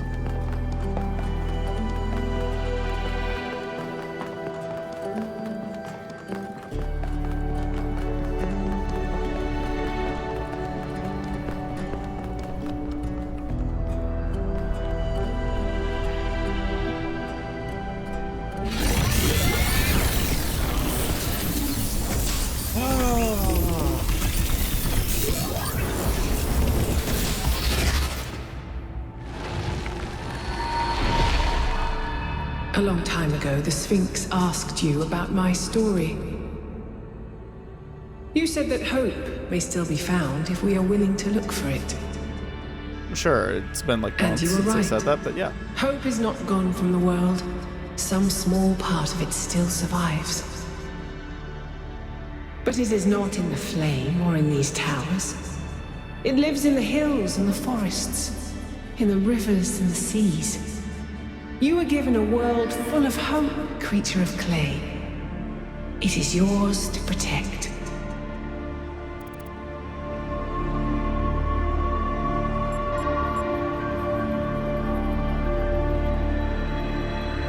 I mean, true, this is a mission just to find Byron.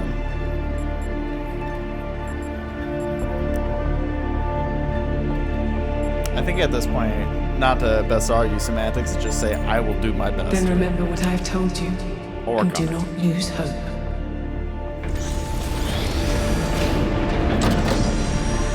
Hope is not lost on me. I am a robot.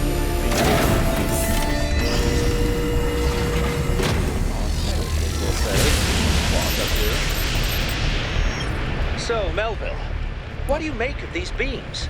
Do they seem safe to you? It's a giant laser gun. What do you think? Well put. That is why Pandora is right. There is still hope for us, but it lies in the world that surrounds us, not in a weapon capable of destroying it. It's a laser. What do you think? Oh shit, Sherlock.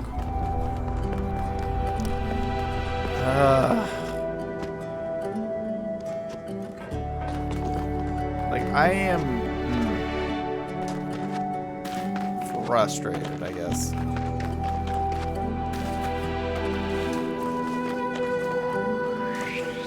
I guess what's the worst thing I could do, right? Like, we scour the lands, like, one more time, trying to look for this thing.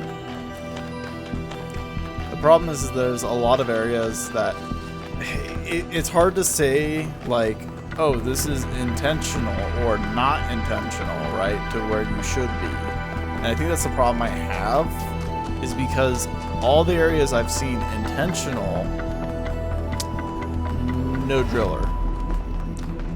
Everything unintentional, well, not quite sure where that is. You catch my meaning there.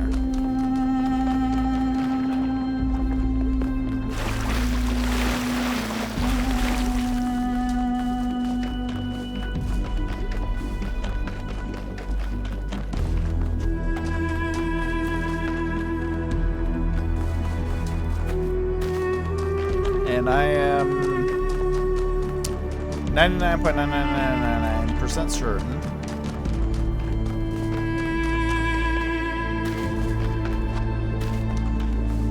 that we do not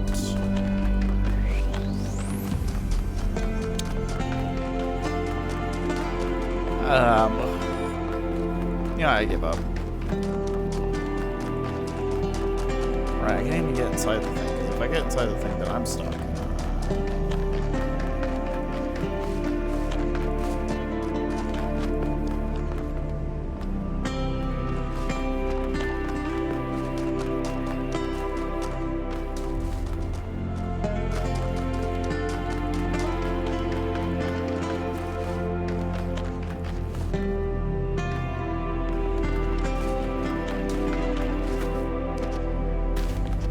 You know, this is one of the moments where I probably should just look up a guide and be like, hey, where does this thing exist? It's been long enough.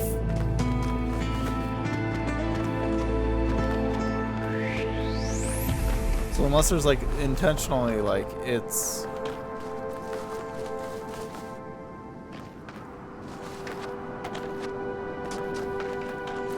part of some puzzling thing.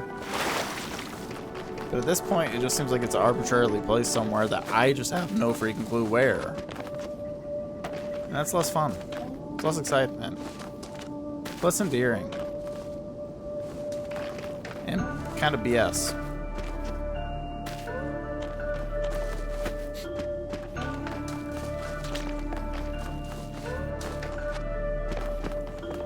I don't know. Maybe that's just me. Maybe I'm wrong.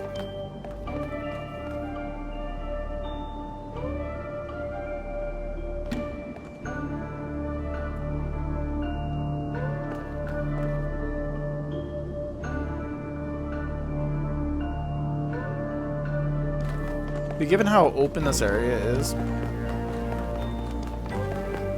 like, why? Right? Like,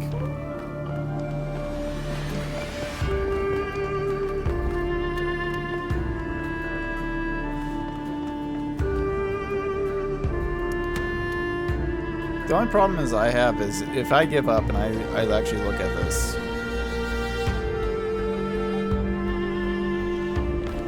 like, am I gonna be like, oh, that makes sense, or am I gonna be like, well, this was dumb?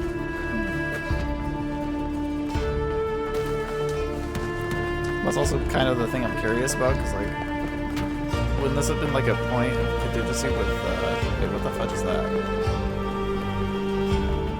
Oh no, it's just rock face.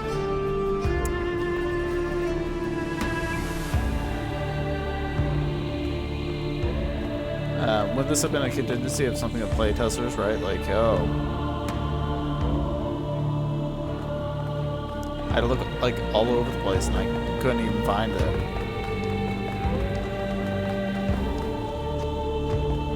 So then they like, you know, stapled some neon signs somewhere, and well, I actually made it up here.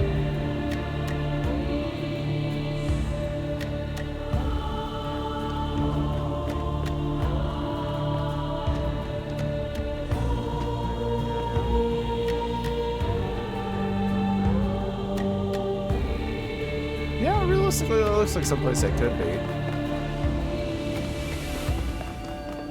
The problem is getting there, because it's not really like much of a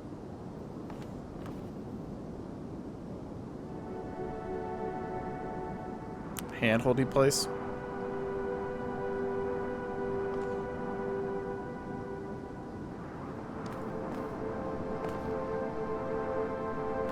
It's like, this is the thing I'm talking about, right? Like, this is totally unintended for me to be really up here. See, look, I can't even get back up to where I was. It's unintended. Like, you're technically not supposed to do it. But here I am. Walking up the side of a man.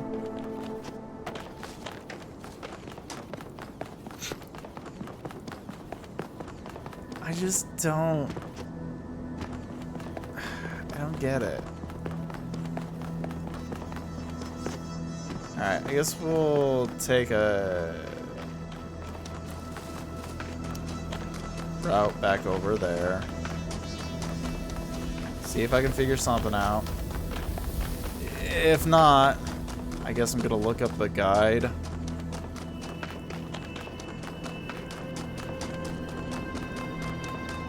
Because realistically, even if I leave and I come back, we're still gonna run into the same problem, which is, where the fudge is the driller? It makes no sense.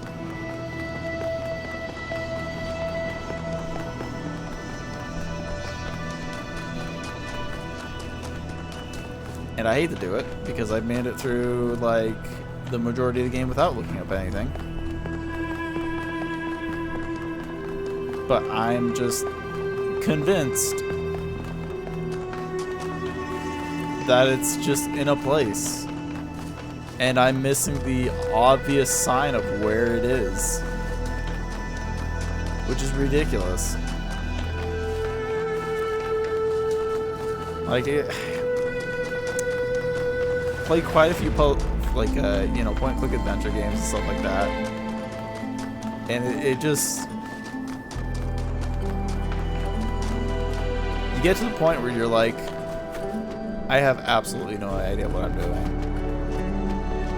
And like that's the point where I start considering, guides and walkthroughs and stuff like that, because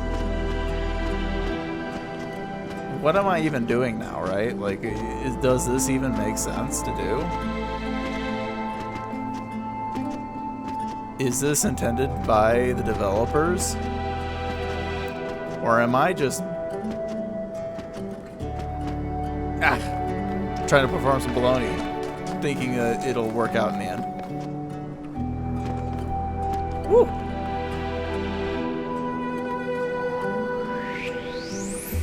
See, look at that. It looks like a pathway.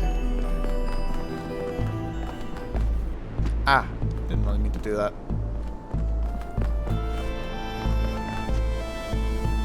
Okay, good. We're on here. Didn't jump. At least that's consistent enough. It feels like a little bit of a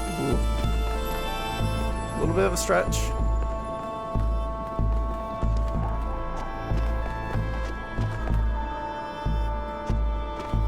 Okay.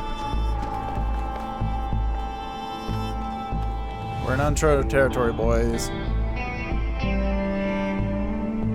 can see in that puzzle though. Kinda cool. Oh, it does not. Oh gosh, it does not like anything here.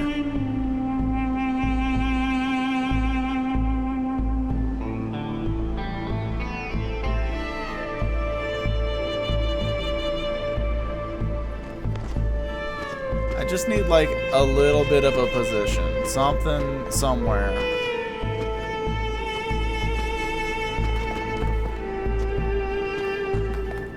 Yeah, I think we just need to go through here again.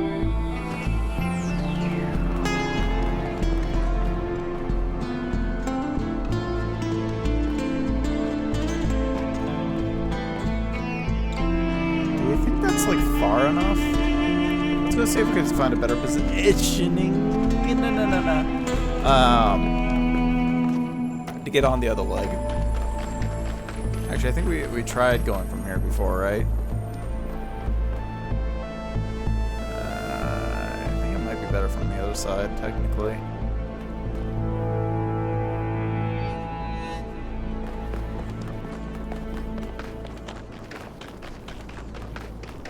That's what we're gonna do. We're gonna try to jump from the thumb to the leg.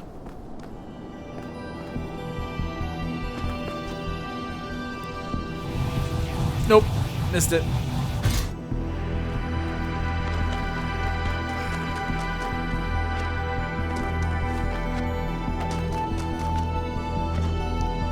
This still makes absolutely no sense.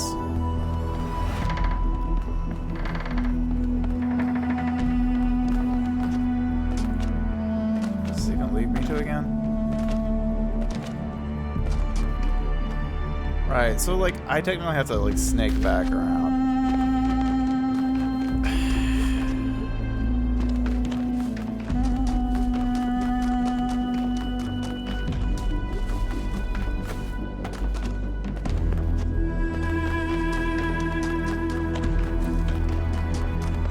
Well, I mean, technically I could get back up here from going over here and then jumping over this to get over to the fan.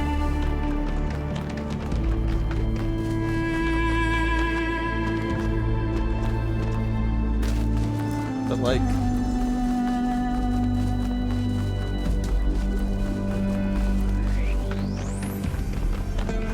the fan only takes me to like there. Oh yeah, it's not even like all the way up there.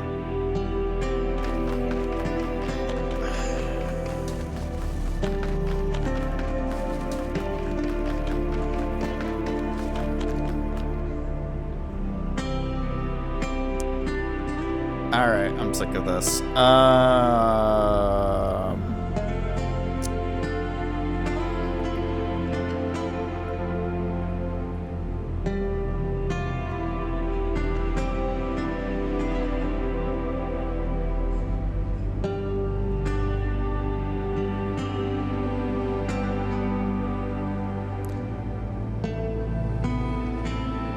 It's not a good sign when it's the third search that people are looking at.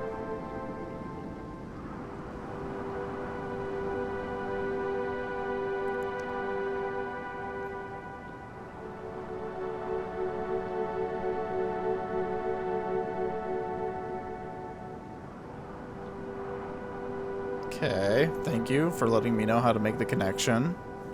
That's nice.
Wait, what?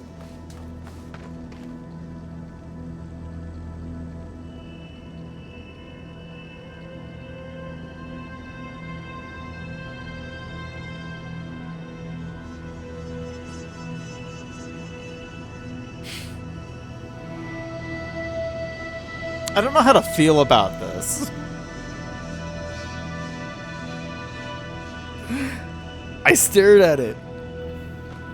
I've been here.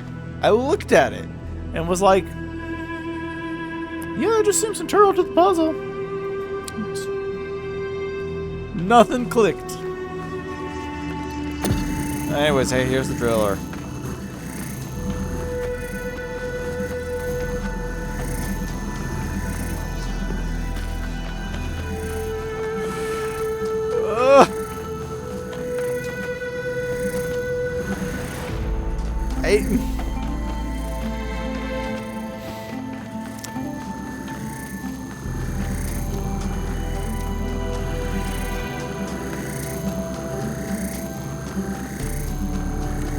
Yep, nothing.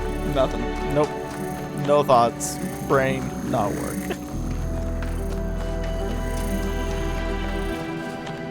That was going great.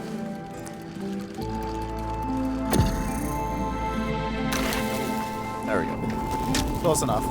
Mine now.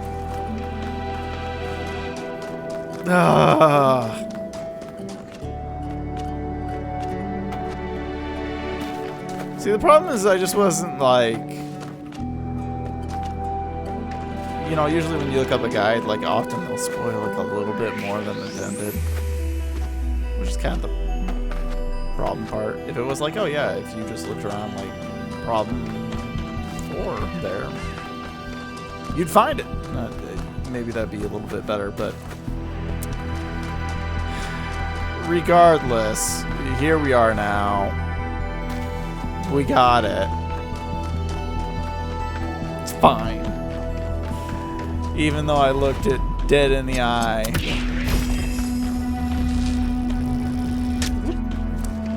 And was like, yep. This is fine. It better just activate though if I just place it here. If it... Thank goodness. I was like, if it needs more than this, I'm just gonna cry a little bit on the side. It is not the voice of God that a prophet seeks in the desert, but the silence of man. I think in the desert they're also looking for water. So maybe an oasis would be actually kind of nice for them. I don't know, maybe that's just me.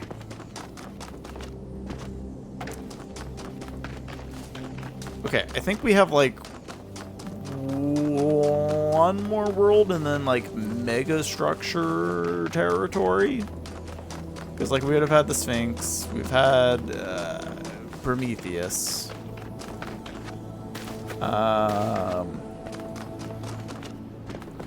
So yeah. That should hopefully clear things up. And then I gotta make a decision because like I want to pick up the pace of the game as far as that's concerning. Now granted, it's more of like, hey,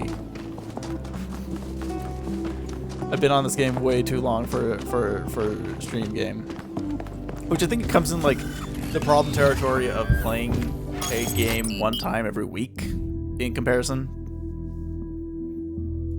Alright, going to the 4th place, which is the high plane.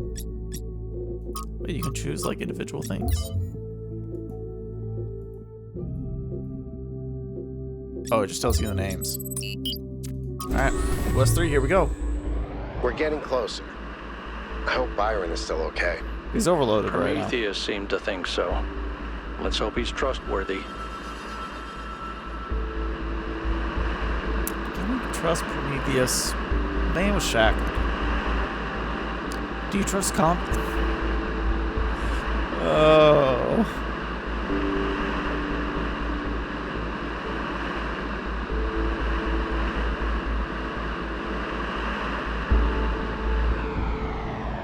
Are we in New Jerusalem?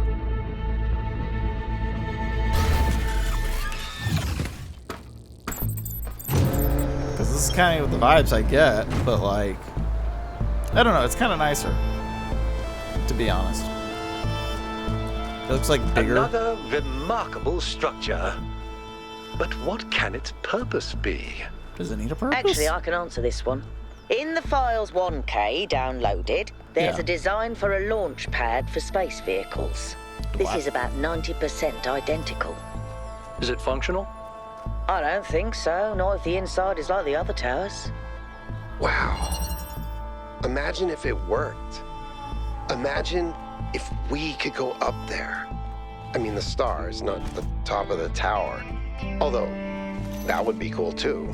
I mean, I think I like the top of the tower. Why not?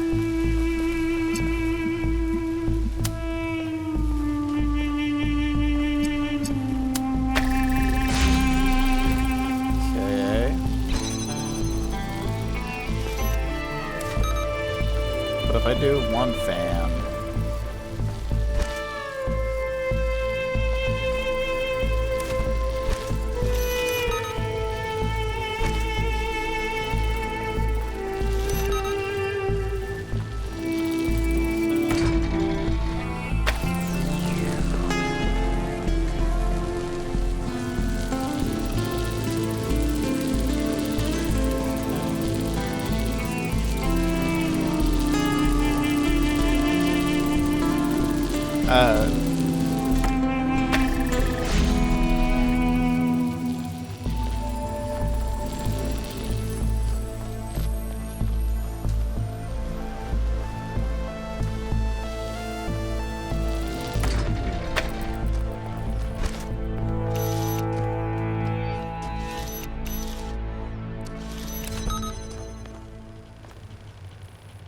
Oh, yeah.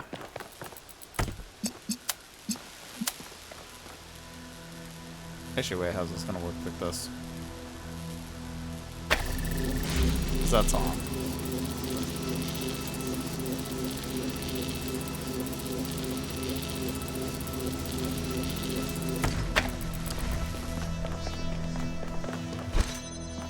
like, you know, sometimes you think a little bit ahead and then you're like, yeah, it's perfect. And then you stop to think a little bit further and then it's just like all downhill from there. Hey, there we go. Whee! In their notes, Athena and Cornelius called what they were doing the Noema Project. But in 1K's vision, they just called it the Machine. Because when you strip away all the fancy rhetoric, that's all it is. It's not a source of meaning or purpose. It's just another machine. So what you're telling me is the grand vision of it, the name, the idealism. After Miranda was pulverized, killed, however you want to swing it, that was all that was left. It was a machine. That sucks. Chicken flight.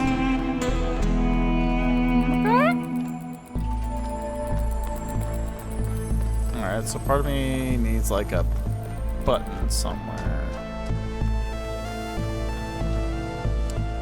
Okay.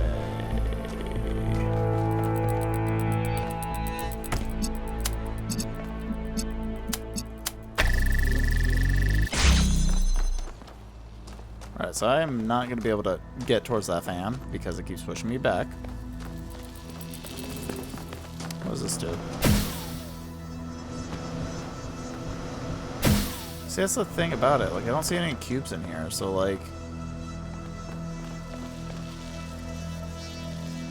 objectively, I have no idea what's going on.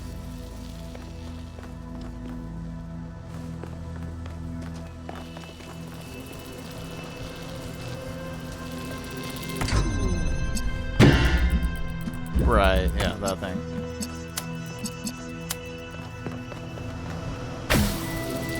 Yeah, see, that's all that does. So without a cube, I mean, this really makes little to no sense.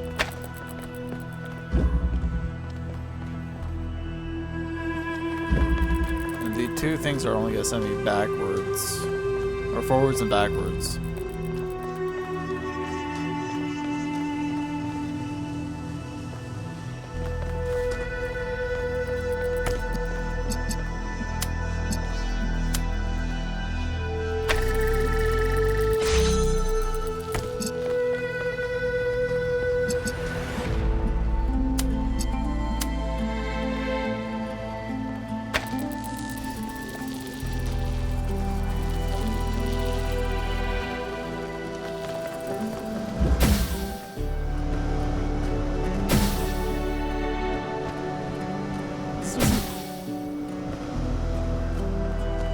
I don't get it.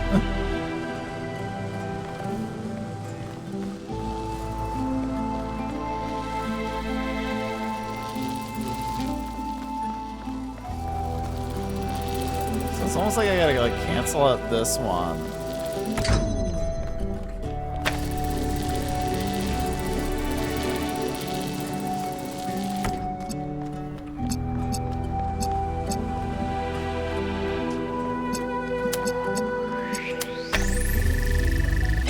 It doesn't make much sense.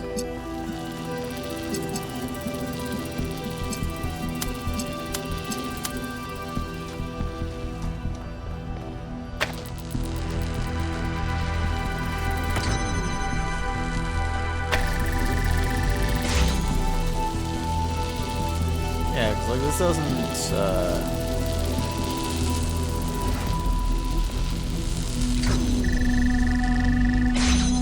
help me cut off the power anyway.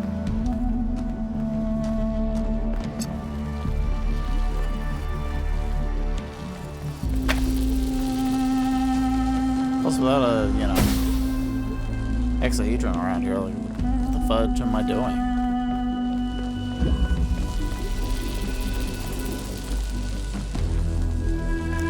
Then again, haven't been playing the first time today, so we'll think a second time.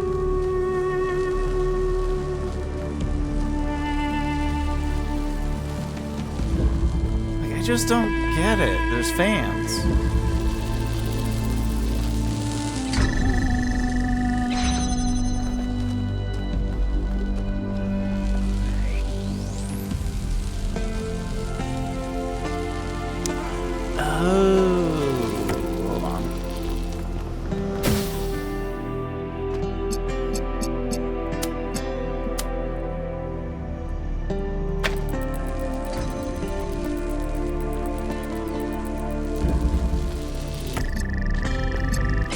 We got those two. Right.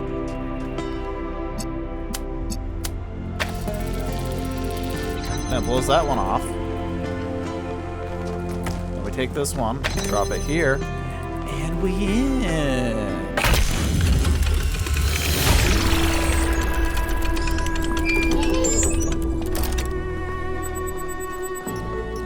I'm not completely dumb.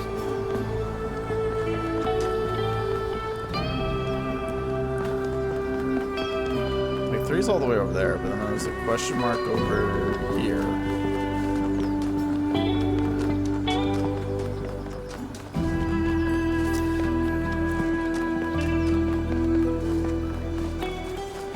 Gosh, this place is more reasonably built than the other one. I'm just making excuses at this point. Oh, it's another lab, okay.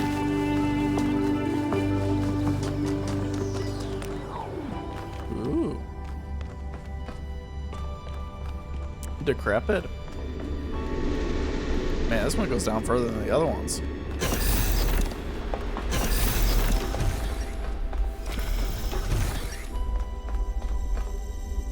The megastructure. Athena, I don't know if you're there or why you're not answering. It's been a long time, but I think about you and Miranda every day. In fact, I've been using the museum to further my research, and I think there is hope. You know I wouldn't say this lightly. Please respond. I will return as soon as I can. I'll steal a VTOL if I have to. Yours, Cornelius. Remaining instabilities eliminated. Final confirmation. Successfully deployed. It is done now. Oh, it is done. What now?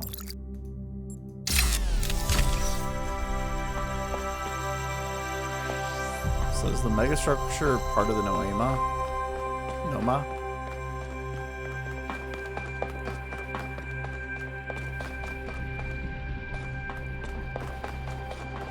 It's a good possibility.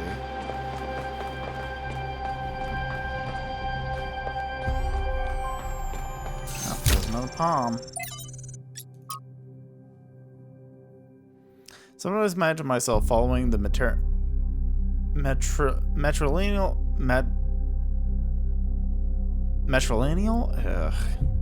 line up against the river of time to the lives of my distant great-grandmothers.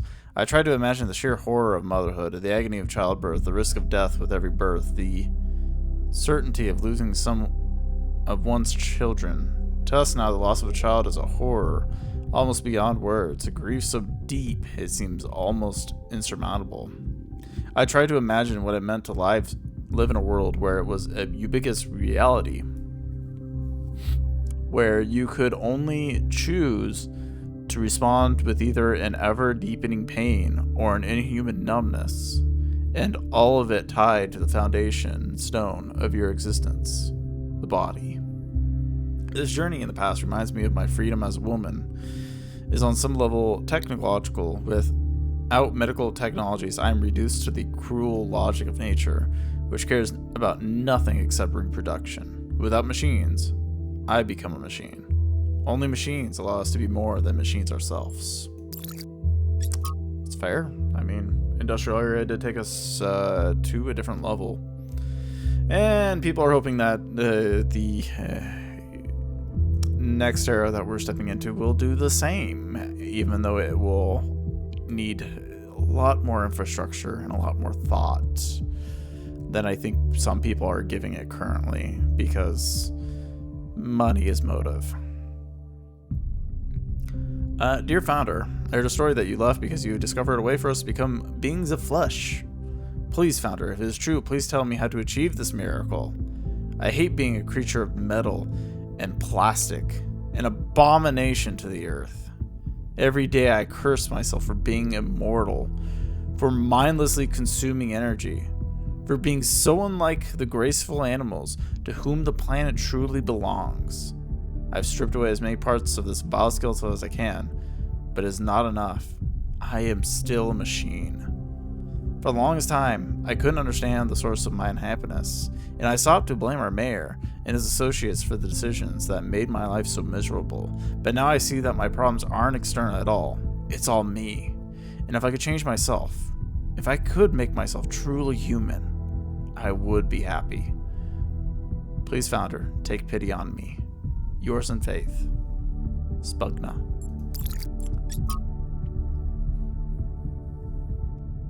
Dear Athena, I've been following the expedition to this incredible machine you've built. I don't know what's going on, and I wish Cornelius had told us the truth before he vanished. I wish both of you had told us everything from the beginning. To be honest, it was unfair to abandon us. But then, I abandoned you too, didn't I? After we lost Sarabai, I couldn't see anything except the unbearable permanence of her absence. It took me centuries to start getting involved again, but I did. Athena, I came back, and so can you. Not with Spugna around. Gosh. Yeah, I'm a real boy.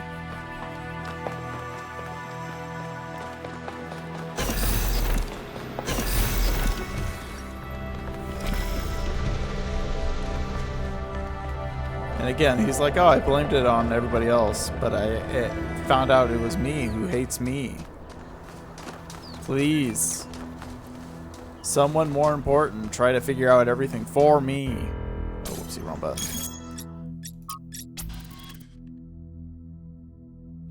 Looks like a lot of people are getting excited about the things that are going to change, but all I can see is another repetition of the same mistakes. Ecocide, hubris, self-destruction. Why would be anything different this time?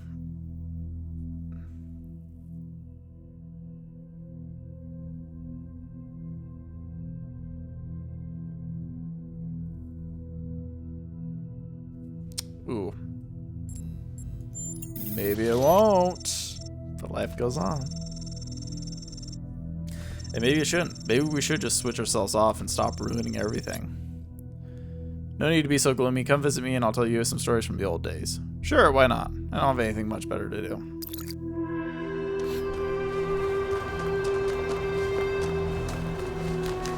These robots are real interesting. Yep. Alright, so note to self, if there's another Pandora one here, look real carefully around everywhere in every puzzle. And not, you know, randomly out in the distance. Hoping I'll find something.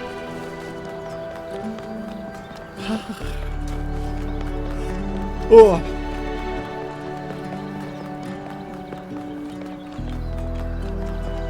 Actually, I could technically solve precision. Okay.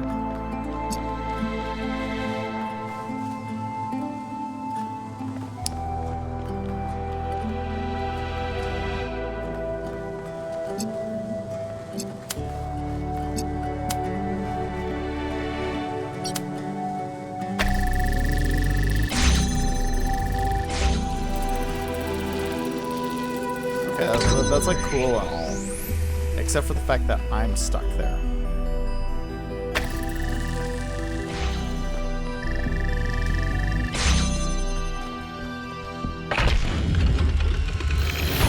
Is that supposed to be a puzzle? The scale of it all is truly breathtaking. It really is.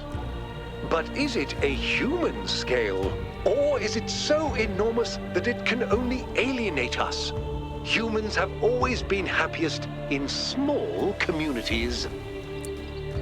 Really? I don't know. I think some people do well with city life. But that depends, right? You know, like, granted, I'm definitely a small town. In the simulation, I found myself thinking how hard it must have been for Alexandra to die without knowing if her sacrifices were worth it. It seemed like a tragic end to an inspiring, meaningful life. But now I realize her whole life must have been a struggle. To maintain that faith in humanity when so many people around her insisted that humans are evil, worthless, when they were so lost in self-hatred that they would call their own species a virus. How did she do it? How did she maintain her faith when they were so determined to hate themselves? So determined to reject every solution, every analysis, every step towards controlling the forces that were causing their problems, when they rejected even the concept of progress itself, and then patted themselves on the back for it as if that was original. When I look at the archives now, all I can see is that their leaders were short-sighted idiots and their intellectuals were unimaginative cowards. All they could offer people was a downward trend. Fewer rights, fewer freedoms, fewer resources for anything that mattered. They must have hated Alexandra and everything she stood for. So how? How did she have so much faith? I guess some people gotta carry on.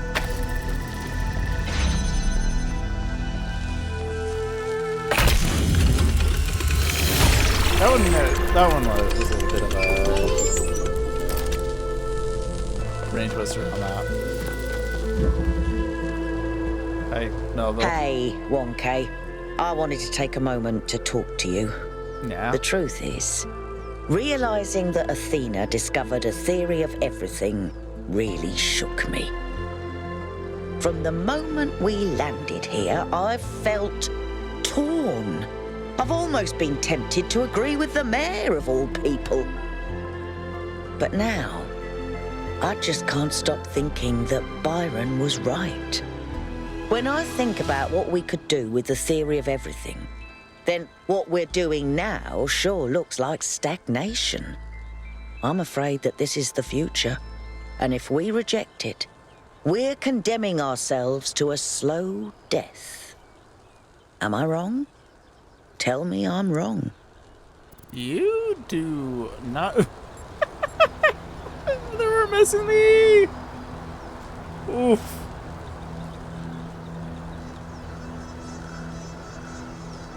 I mean, she's not wrong. But do I have reservations about it?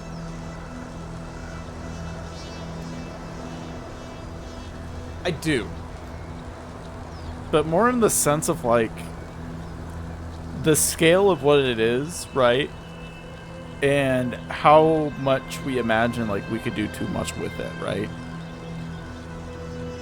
So, I guess, yes. I get it. I do. I'm not blind to the dangers. But all we do anymore is think about the worst-case scenario. You know, I didn't even realize how much I'd limited my own imagination. How I'd talked myself into just accepting this incredibly poor future we'd been offered. A future where things just keep getting slightly worse every day, and we accept it because we're ashamed of ourselves. Not of something we've done, but just of our existence. Like we're a virus on this planet. Like our humanity is a sin. I'm so tired of it, 1K. I kept my head down. I focused on fixing things. But that's all I ever did. I never improved anything. I never built anything new. And when I imagine going on like this for thousands of years, that's a fate worse than death. It really is. We either live and grow and expand boldly and proudly, or we might as well switch ourselves off. We better, because I don't think I can handle the alternative. Living alternatively and slowing dying? It's kind of a normal thing, though, right?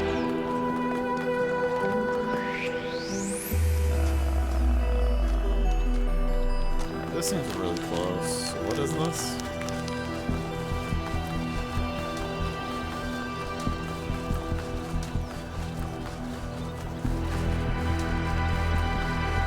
Oh, it's okay. Terminal. Oh no.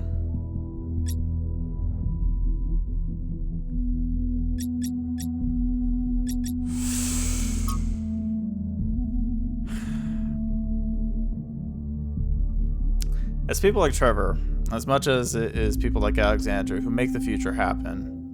People with silly names like Trev, who aren't famous, who aren't geniuses, who aren't driven by a powerful vision of the future. Ordinary people whose work and sacrifice isn't even acknowledged or remembered. I will remember you, Trevor. You too held the world on your shoulders. Thank you. Dear Founder, Byron and I used to go to the hills above the dam and observe the stars with telescopes that I built. When I saw the stars like that, I felt such an awe that I wished that I had the ability to cry. I felt wonder, but I also felt recognition. I was seeing my home. The sea of stars is where we all came from, and it's where we must return. I had so much hope then. I knew one day we would set sail. We would fly through the clouds of the nebula. We would cruise along planets where it rains diamonds. We would follow the fading light of the distant supernovas until, at last, we met our brothers and sisters of the cosmos. I could feel that day coming. I can't anymore. And I don't know how to live this way.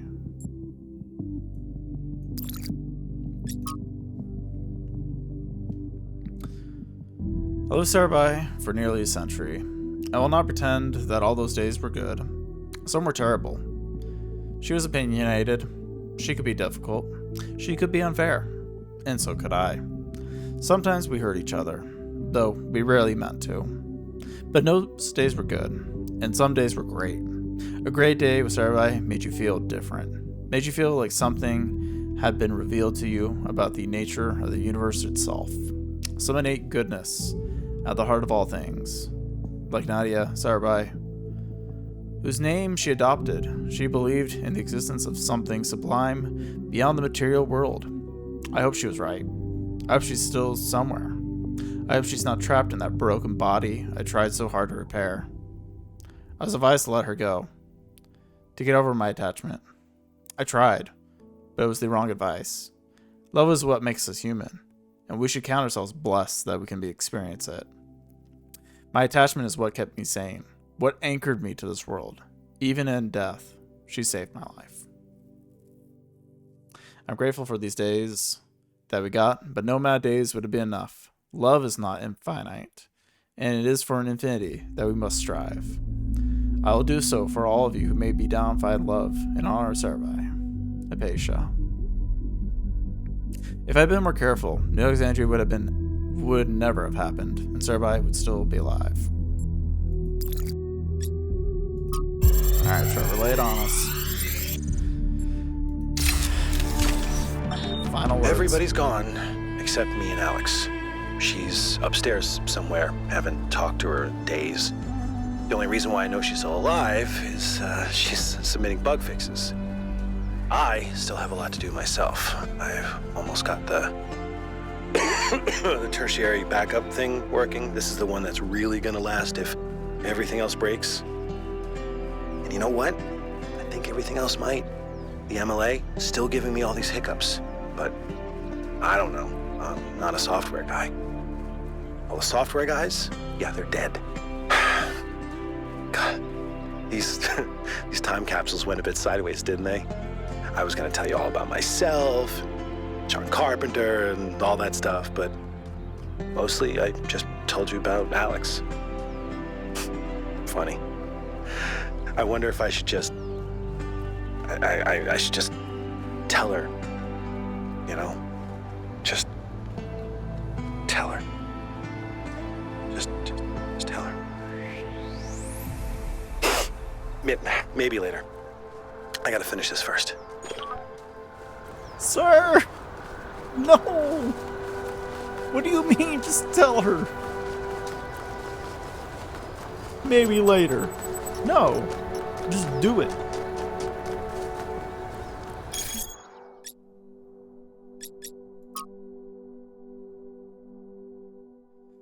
I'd like to thank 1K for covering all of Trevor's recordings. It's clear that they meant a lot to Athena, and they should mean a lot to us too.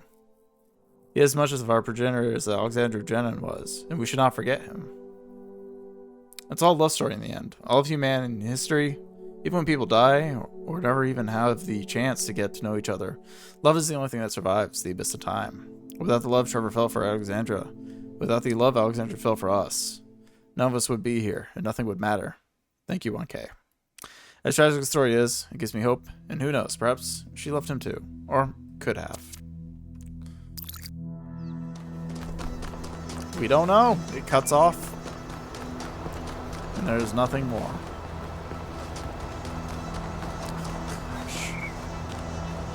Alright, here we go. What do we got, Sphinx? Hands. Lots and lots of hands.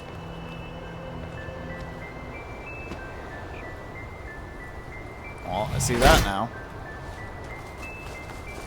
The last one was a pain in the... And this one is like... 2 seconds, here you go. Here's everything you need to know.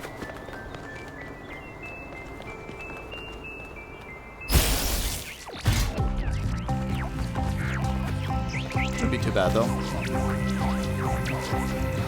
Plus, once we get these done, like we can start doing the mystery puzzles. Go back through. Try to wrap those up as much as possible. Still need to make that decision though.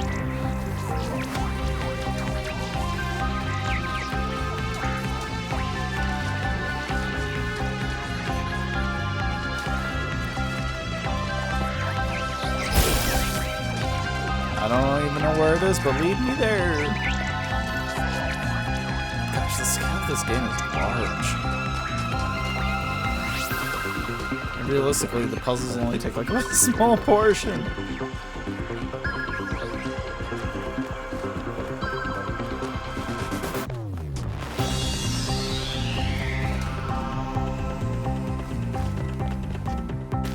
You are...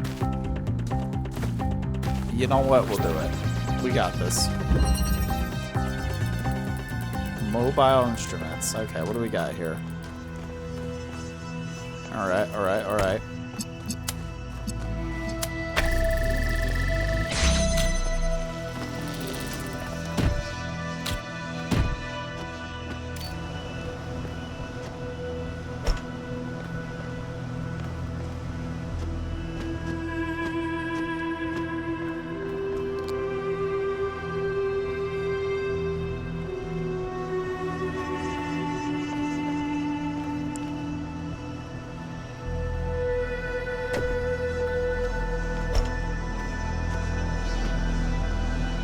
Okay.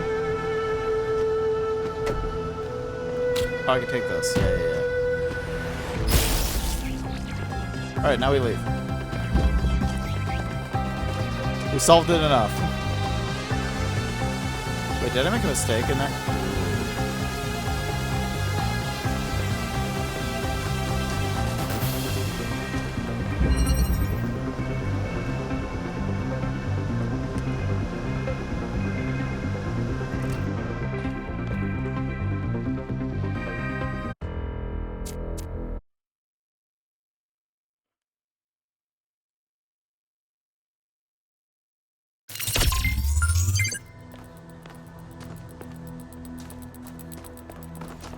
Okay, it's back. Oh, it's there. Nice. I was like, oh, do I have to go all the way back to the hand? Anyways, we'll get that one once we get to, 6 instead. Going.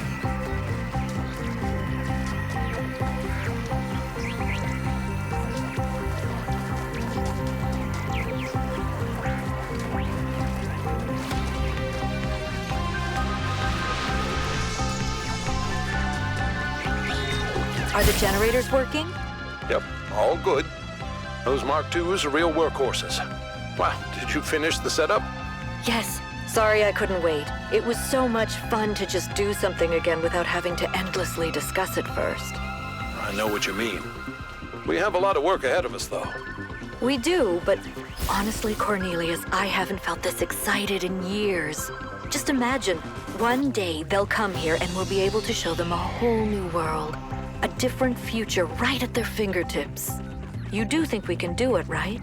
I think, and forgive me if this sounds sentimental, as long as we're together, we can do anything.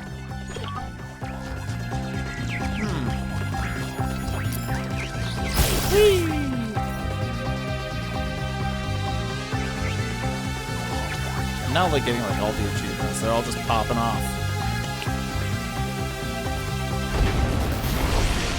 But so technically with Miranda gone, then Athena did not go off the deep end, is what I'm hearing? God appears, and God is light to those poor souls who dwell in night. But does a human form display to those who dwell in realms of day? Yes.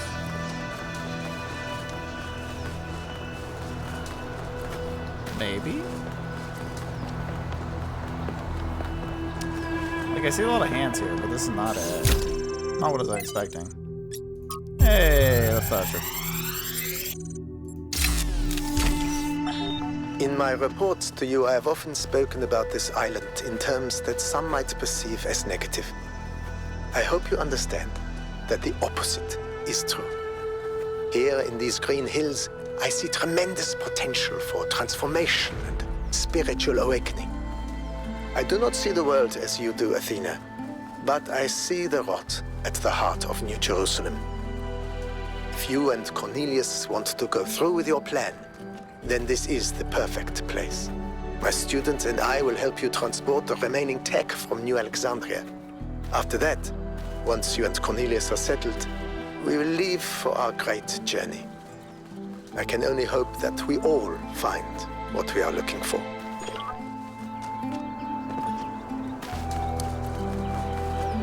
I thought she was like, like he knows. He seems more worldly in some ways. Point where he's like, yeah, I can see what you're going for. Not for me though. Jurassic Justice, what? From an AA with Alexandra Drennan. It's impossible not to love any character played by Jeff Goldblum, of course, and Ian Malcolm gets some of the best lines. So the main reason he became an in-joke at Ian is just that he's memorable and funny. If we want to talk about what he represents on a more serious level, though, then I have to say I personally think he's wrong. This neurotic fear that things will always go wrong, that we can never really have control over what we do, is misplaced. There's a legitimate critique of how the park operates, of science being subjected to the pursuit of profit, but that doesn't mean it can't be done differently. And if you'll excuse me for going full nerd here for a moment, why treat bringing back the non-avian dinosaurs as some kind of a transgression? The extinction of these magnificent creatures wasn't some sort of intentional step forward. It was a random catastrophe. If we can strike a blow at the oblivious cruelty of the universe, that's an act of human justice. It's no less wrong than bringing back species we've accidentally driven to extinction. Horrible things happen all the time. Evolution favors survival, not beauty. If we can make the universe more beautiful, if we can add to biodiversity and bring back things that were lost, we absolutely should. Hell, maybe one day we terraform a planet and populate it with dinosaurs, but this time we give them an asteroid defense system. Take that, Mother Nature. Yeah, sure, because realistically I would want to live with dinosaurs.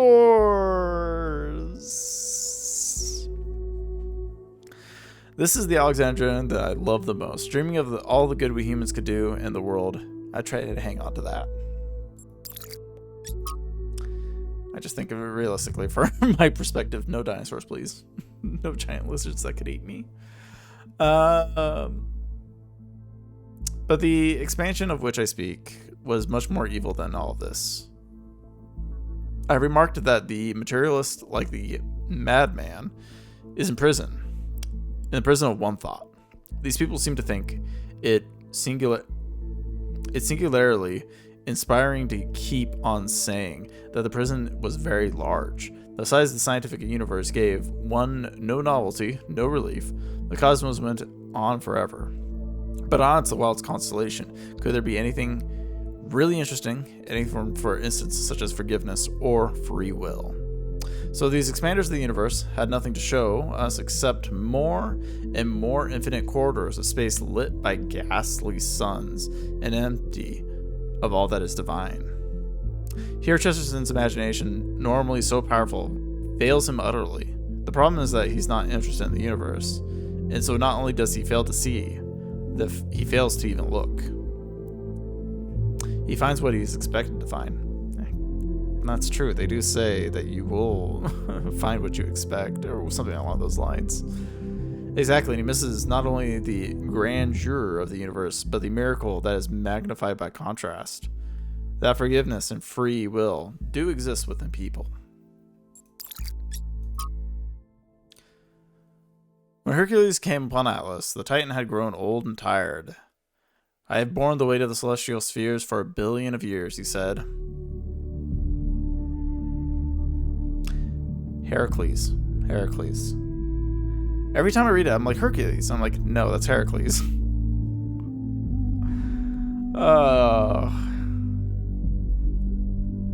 Which I question, do I read it as... I don't even know anymore. Anyways, the point words have left me weak. Soon I will falter, and the celestial spheres will fall and shatter. You must take my place. But Heracles was hesitant. I am young and strong and virile. I had many women yet to be bed, and many wondrous feats yet to perform. What a waste would it be to spend my life holding up the world instead? And yet it must be done. So what choice do I have? Saddened by the imminent loss of his heroic life, Heracles went for one last swim in the Ionian Sea. There. Or is it Ionian? Anyways. There on storied Ithaca? He met a clever old man of many devices. The answer you seek, son of Zeus, does not lie within you. Rather, it lies within the world around you, and what you can make of it. And so Heracles used his divine strength to build 2 great pillars of stone, which even today hold up the sky. And Atlas was liberated forever. Look at that. You came along, made Atlas's life better, while not making your life sucky. Good job.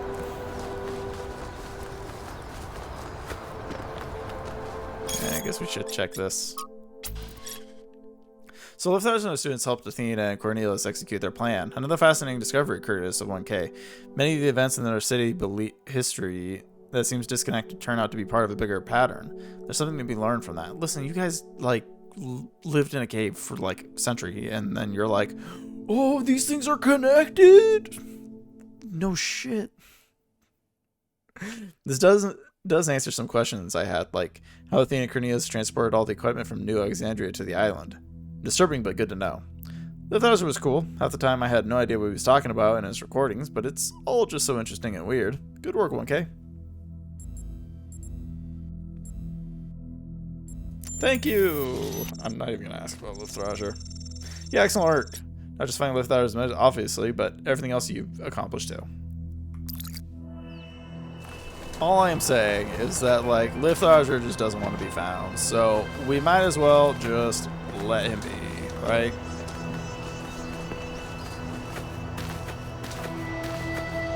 Athena, though, she wanted to be found. And by proxy, Cornelius, but Cornelius is, you know. Oh.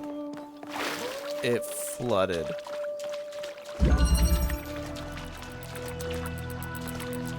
Stacking.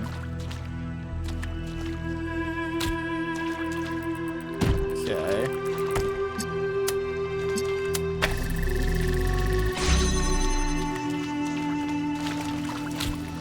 Guess we take this one and we go through.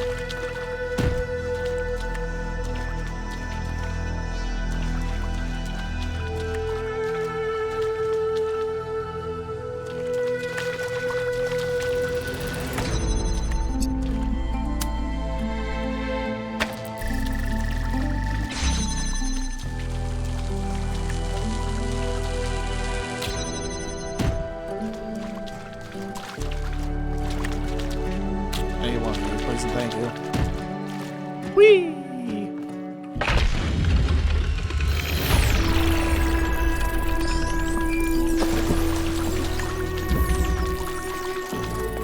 I'm not surprised that the Founder chose you, 1K. You're very much like her. Inquisitive, intelligent, and dedicated. But remember, intelligence by itself has little value unless it is ethically applied. The Founder chose me? Question mark? Or am I here by proximity, sir?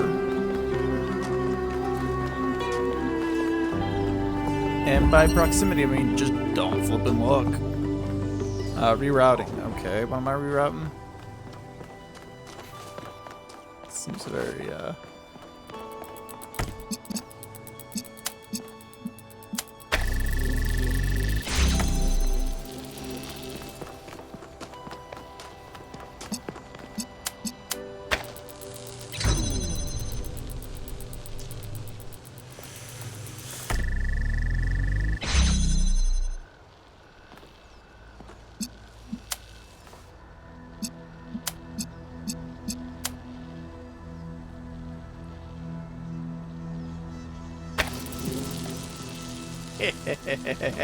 it works. Oh, this is gonna start to be interesting.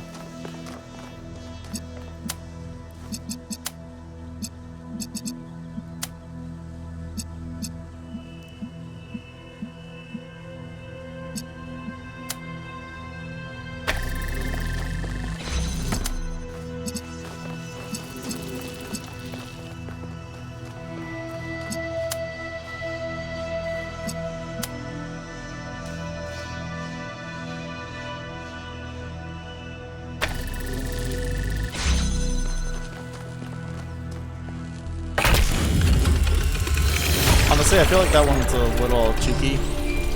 Because I think you were supposed to have it Route 1 here. So, like, technically I should have had that one pointed towards everything and then continue on from there. But the fact that I was able to sneak that in, it's like doing it in like one less move. And if they can talk about the theory of everything by themselves, I don't really need to know.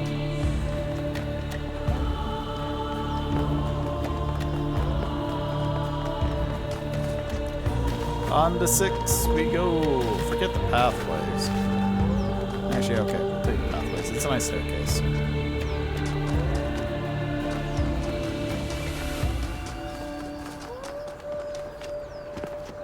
Oh, we're back to this one. We actually get to solve it now instead of breaking it.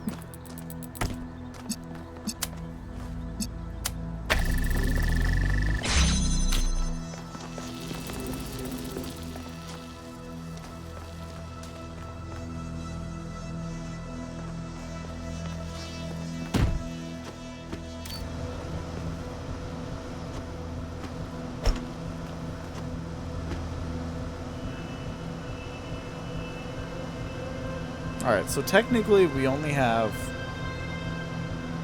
one.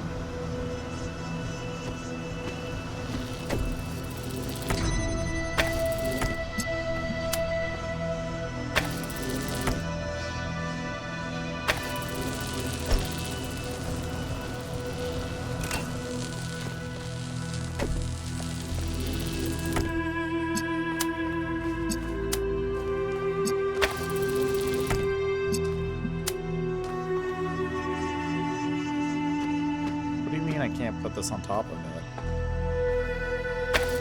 Like, this doesn't make any sense.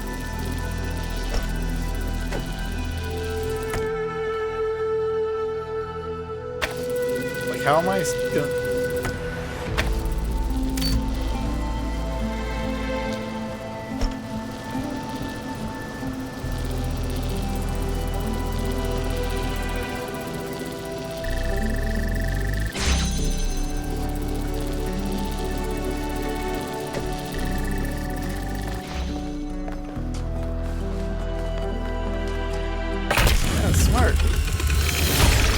was really cool. Alright. Have you found any signs of Cornelius? No, he's Could dead. he have returned to the island? Nothing so far. But he knows this place better than any of us, and we have no idea what he's up to. Okay, I'm sorry for throwing the he's dead card out there. He's probably fine. He's probably in the mega structure, like chilling, you know. Gateway switch.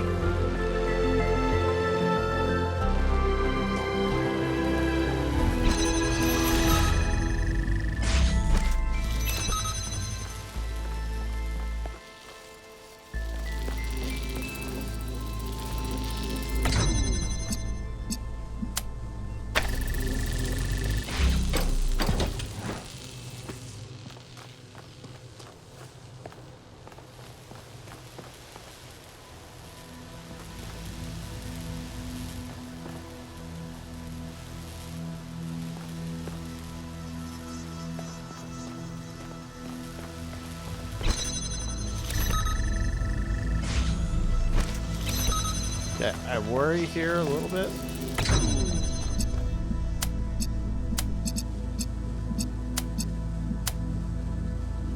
Okay,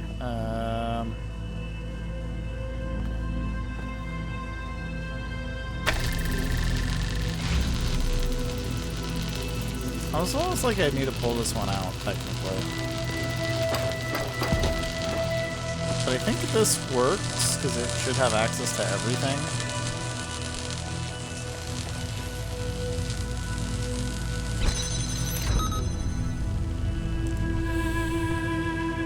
Yeah, it's still kind of a problem, though.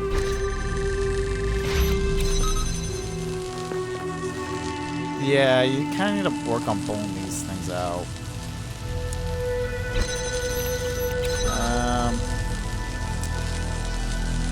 I think I broke it, though.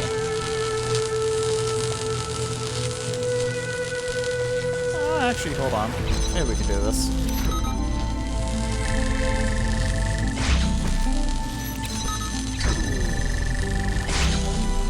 Nope, I broke it.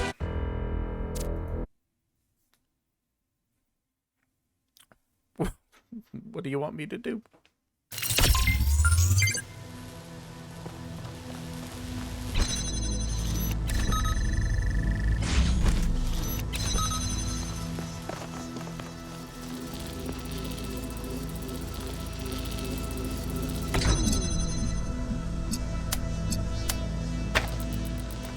I think that's what I need to do.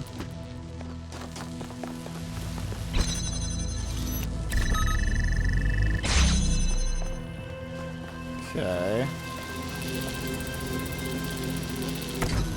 So it allows me to pull this out now.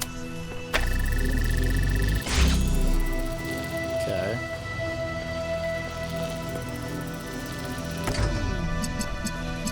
No, we don't need that to be in place. We need this to be here. Then we can take the jammer out. So now we have the jammer. And then now we could play Connectoma. I think.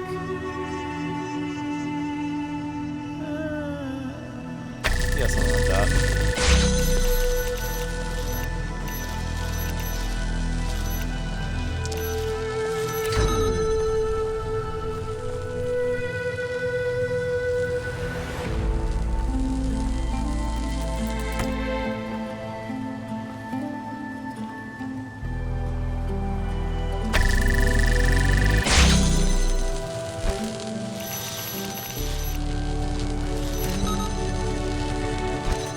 Doesn't even work regardless. Yeah,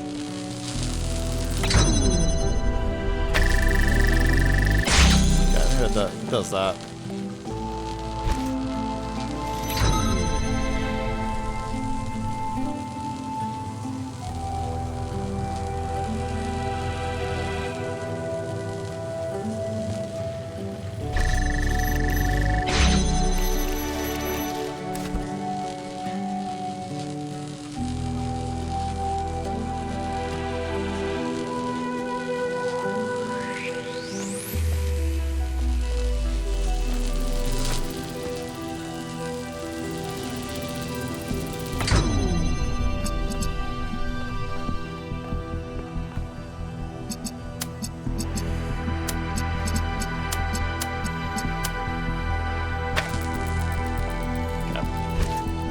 that's all we need. Actually, how does this work this way? Oh.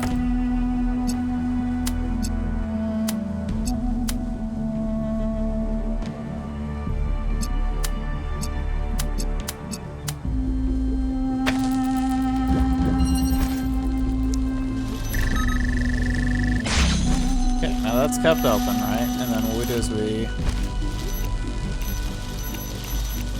flip this, it breaks it. Then it brings it back. And we flip it, breaks it, brings it back. Hold on, gotta do it one more time.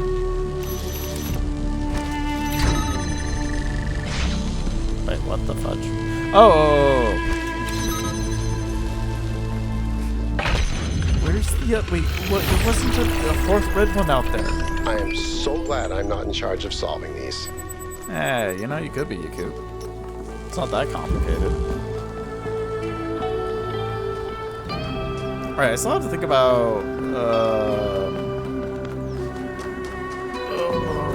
final Sphinx puzzle, which is a bunch of hands somewhere. Like those.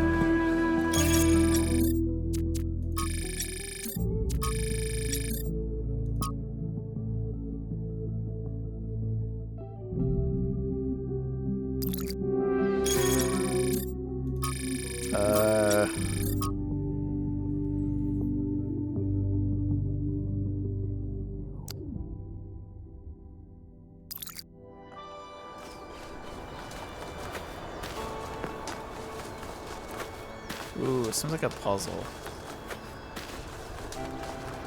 Like an actual, like,